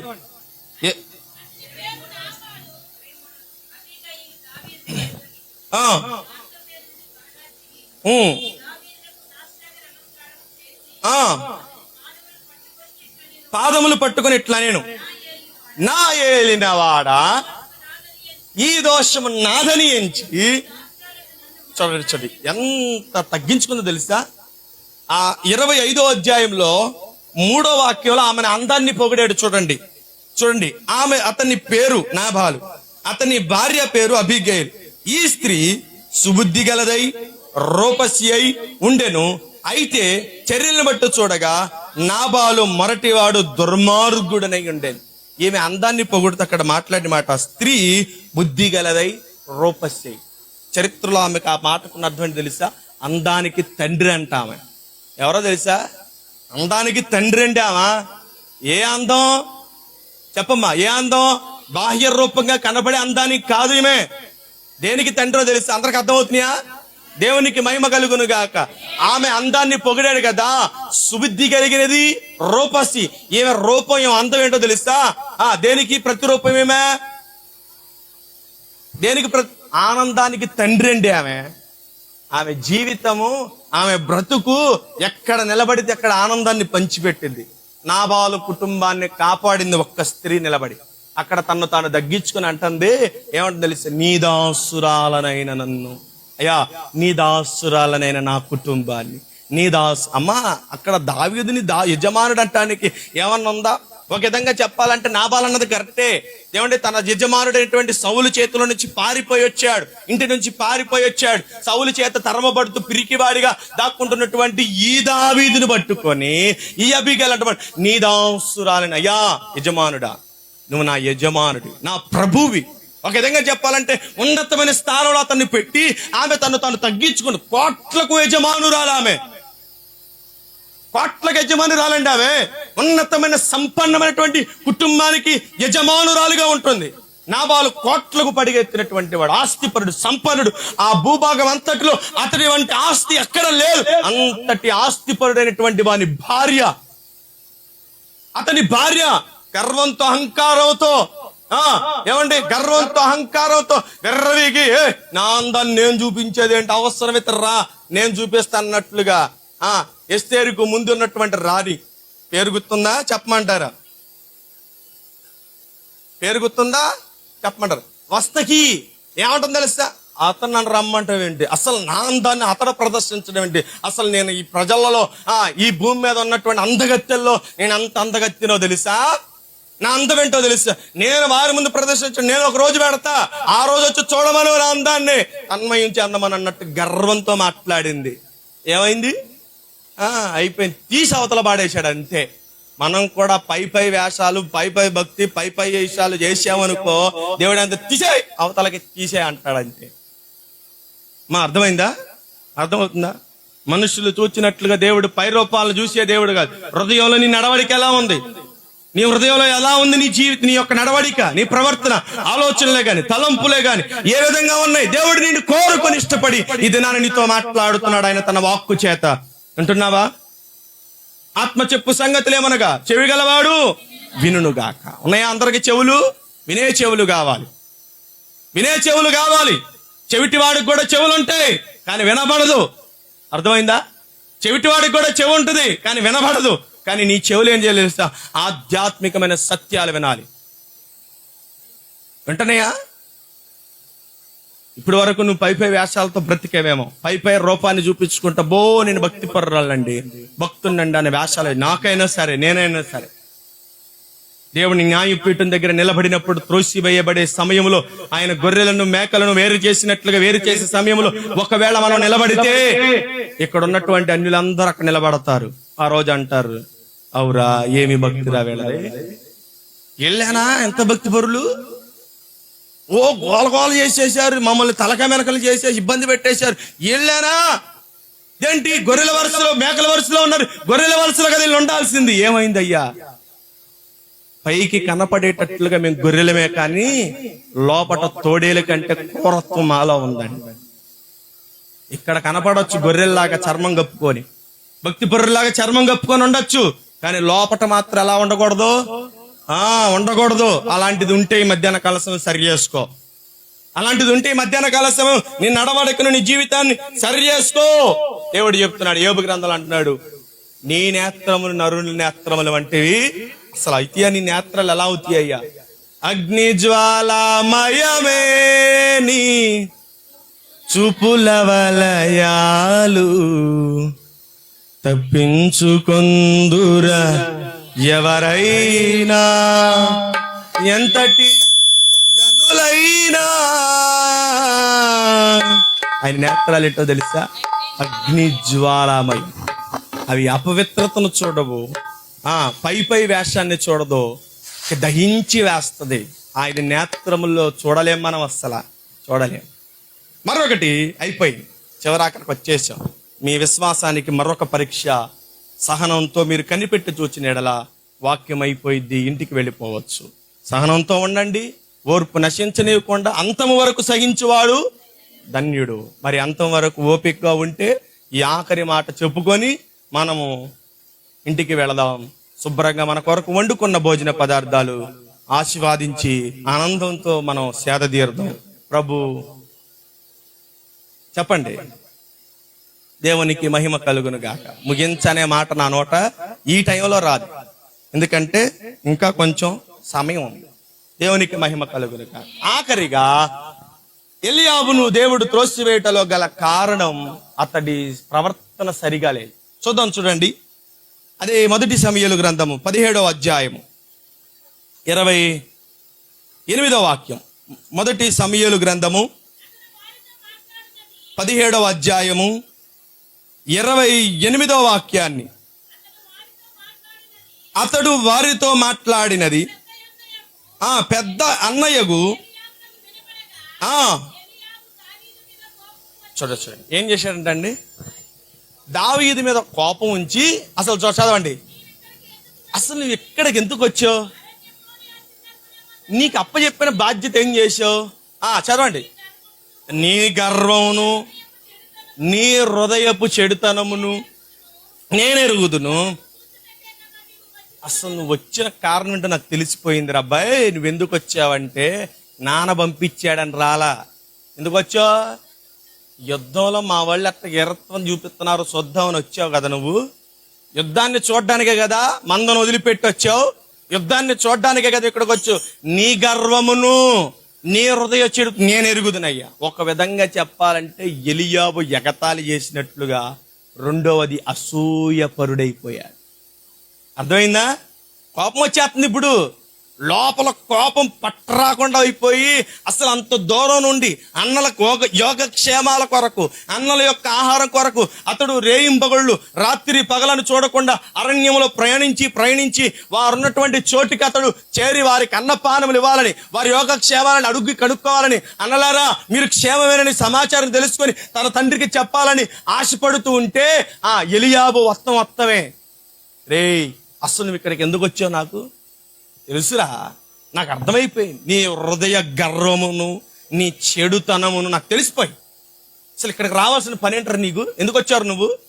ఏమొచ్చారు, ఎందుకు వచ్చారు నువ్వు అని అడుగుతున్నాడే కానీ, అరే ఇంతవరకు ప్రయాణం చేసి ఎలా వచ్చావు, క్షేమంగానే వచ్చావా? ఇక్కడ యుద్ధం ఎట్లా జరుగుతుంది, మళ్ళీ ఆడేమో బెదిరిస్తున్నాడు, మేమేం చేయలేకపోతున్నాం, వాడి బలం ఎంత మా బలం ఎంత అని మేము అనుకుంటున్నావురా అని ఒకవేళ దావీదుతో కనుంటే ఎంత బాగుండేది కదా, ఎంత బాగుండేది. కోపం వచ్చేసి పట్టరాని కోపంతో, అసూయతో, ఎగతాలతో అసలు అతని మీద కోపాన్ని వెక్కసపరుస్తున్నాడండి. కోపం వెక్కసపరుస్తున్నాడు. ఎందుకని? ఆ ముందు అధ్యాయంలోనే దేవుడు అతన్ని అభిషేకించింది ఎలియాబు కల్లారా చూచాడు. అర్థమైందా? ఎలియాబు అర్థమవుతున్నాయా? దేవునికి మహిమ కలుగును గాక. చక్కగా ఇందాం. అంతకు ముందే ఎలియాబు దావీదును అభిషేకించడం కల్లారా చూశాడు. తన సహోదరులందరి ఎదుట అభిషేకించబడిన దానిని బట్టి ఎలియాబు లోపల అసూయ పెరిగిపోయింది. కోపం వచ్చేస్తుంది, తమ్ముడి మీద పగ పెరిగిపోతుంది. ఇలాంటి దృక్పథమే ఆదికాండ గ్రంథంలో మనకి ఇద్దరు అన్నదమ్ముల మధ్య కనపడతా ఉంటది కదా, కయ్యోను హేబేలు. అక్కడ కూడా ఇదే. మొదట దేవుడు అంగీకరించినటువంటి బలి ఎవరిది? హేబేలుది, తమ్ముడిది. త్రోసివేసింది ఎవరిది అన్నది. అర్రే, నేను ఇంత శ్రేష్టతను, ఇంత మంచిదనాన్ని నేను దేవునికి ఇస్తే నాది దేవుడు తోసివేయడమా? ఈడు ఆఫ్టర్ ఆల్ ఈడు నా వెనకాల పుట్టి నా తర్వాత పెరిగి నేను వాడేసిన గొడ్లు వాడుకొని పెరిగిన ఈడు నాకంటే చూడండి, కోపంతో మనుషులు ఎలా మారిపోతారు తెలుసా? కొన్ని సార్లు ఎలా మారిపోతారు తెలుసా? పశువుల కన్నా క్రూరత్వంలోకి వెళ్ళిపోతా ఉంటారు. అసలు ఆ హృదయపు ఆలోచన చూడండి ఏ విధంగా మారిపోయాడు చూడండి. అంత దూరం నుండి తమ్ముడు రావడం, తమ్ముడు వచ్చి అడగటం కూడా అడగకుండానే అసలు తమ్ముడిని ఏ విధంగా నానా మాట్లాడారు. అరే, అసలు నువ్వు ఎందుకో వచ్చావురా, అసలు నీ మనసు తెలుసురా, నీ గర్వం తెలుసురా, నీ అహంకారం తెలుసురా అని తమ్ముడు అసలు ఏమన్నా మాట్లాడా? దావీదు ఏమన్నా అన్నాడా? అసలు ఏమన్నా అని దావీదు అసలు తండ్రి అన్ననామనొచ్చా? అసలు ఎన్ని మాటలు మాట్లాడు. కొంతమందికి కోపం వస్తే లోపల అసూయ కట్టలు తెంచుకుంటే ఉగ్ర రూపం ఎట్ట దాలుస్తారో తెలుసా?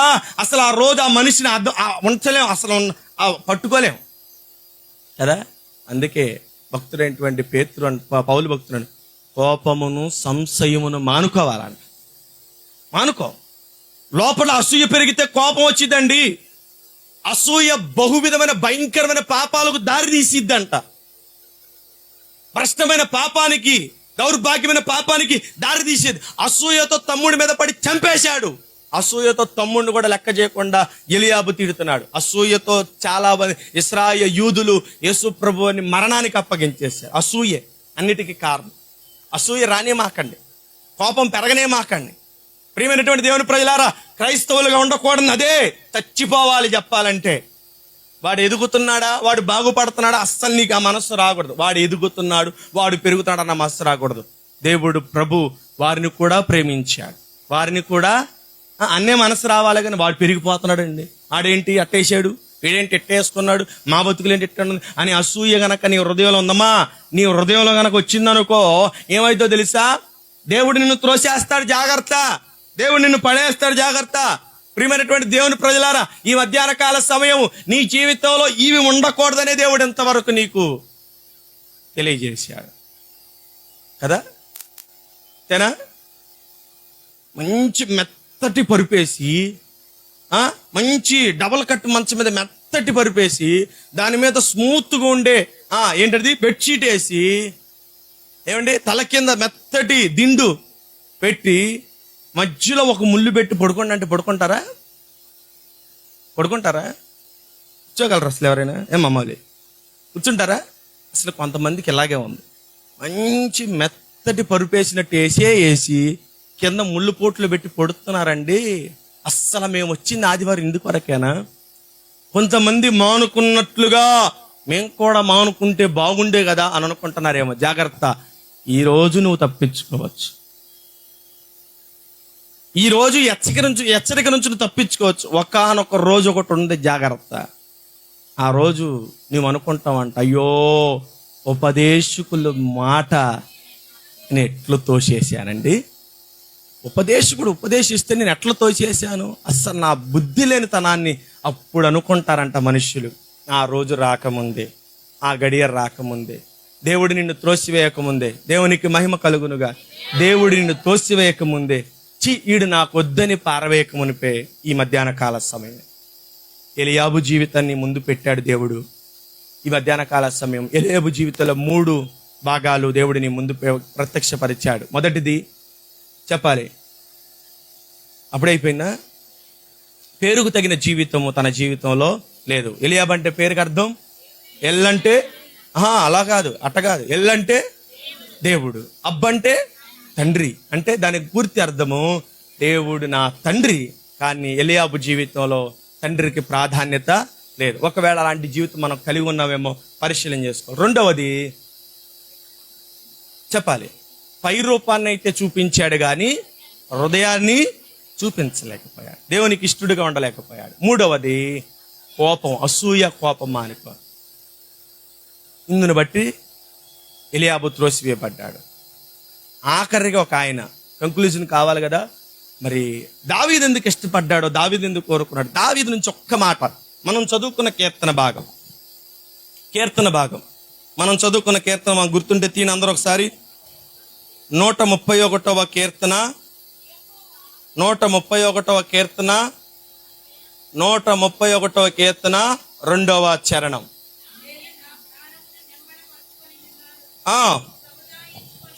సముదాయించుకొని ఉన్నాను. చూడండి, చనుపాలు విడిచిన పిల్ల తన తల్లి యొద్ద ఉన్నట్లు. చూడండి ఎట్లా ఉందంట. ఇప్పుడు దావీదు ఈ మాట వాడుటలో అర్థం చాలా జాగ్రత్తగా వినండి. పసిపిల్లలకు ఉన్నటువంటి వారు, పాలు తాగే పిల్లలు తల్లి యొక్క కౌగిటిని లేదా తల్లి యొక్క ఆ యొక్క అనుభూతిని లేదా ఆ ఆకలిని తీర్చుకోవడానికి సమయం కుదిరినప్పుడల్లా, ఆకలి వేసినప్పుడల్లా తల్లి పాల కోసం తపన పడుతూ ఉంటాడు, ఆరాట పడుతుంటాడు కదా, తపన చెందుతూ ఉంటాడు. ఇక వాడికి కావాల్సిందంటే ఏంటి? ఆ తల్లి కౌగిట్లో ఉండటం, ఆ తల్లి కౌగిట్లో ఆ రొమ్ము పాలు తాగడం, ఇదే వాడు కోరుకునేది. ఇది ఒక విధంగా స్వార్థపూరితమైనటువంటి జీవితం. కానీ తల్లి పాలు విడిచిన కుమారుని కనుక మనం పరిశీలన చేస్తే వాడు ఏం కోరుకుంటాడు తెలుసా? తల్లి ఆ రోజు ఏది పెడితే అదే కోరుకొని తింటాడు.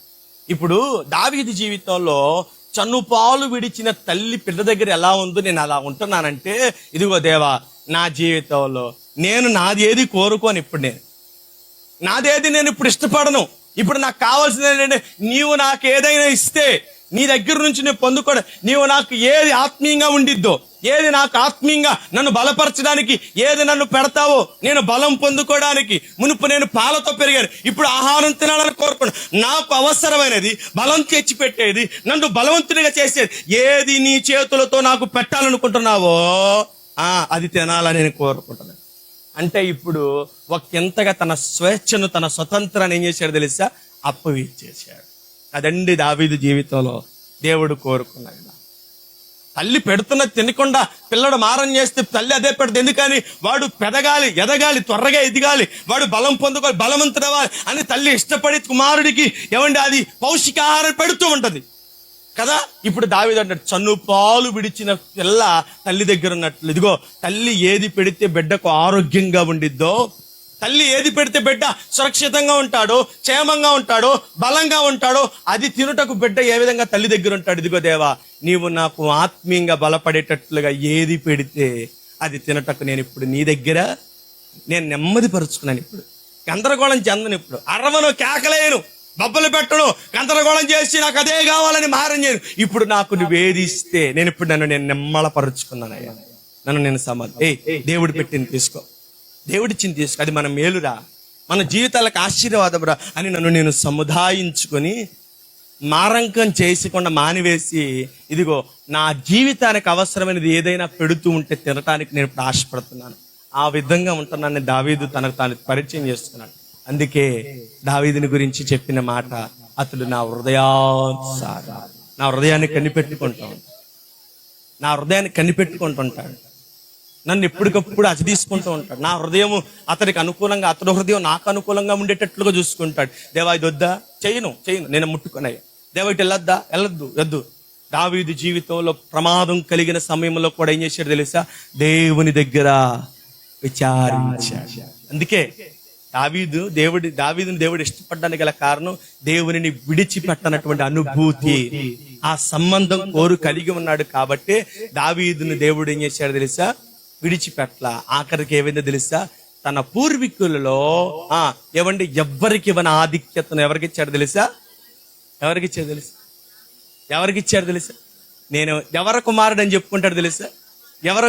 నజరేయుడైనటువంటి యేసు ప్రభు ఎవరి కుమారుడు? నేను దావీదు కుమారుడిని. ఇప్పుడు నా తండ్రి ఎవరో తెలుసా? భౌతికంగా నా తండ్రి దావీదండి. ఎందుకోసమో తెలుసా? దావీదు ఎవరో తెలుసా? ఈ ఆధిక్యత ఎలియాబు కొట్టవలసింది ఎవరికి వచ్చిందో తెలుసా? ఆఖరి వాడైన దావీదు కొట్టేశాడు కదా. ఈ రోజు గనక ఒకవేళ నీ జీవితంలో ఎలాంటిది ఒకవేళ ఉందేమో జాగ్రత్త.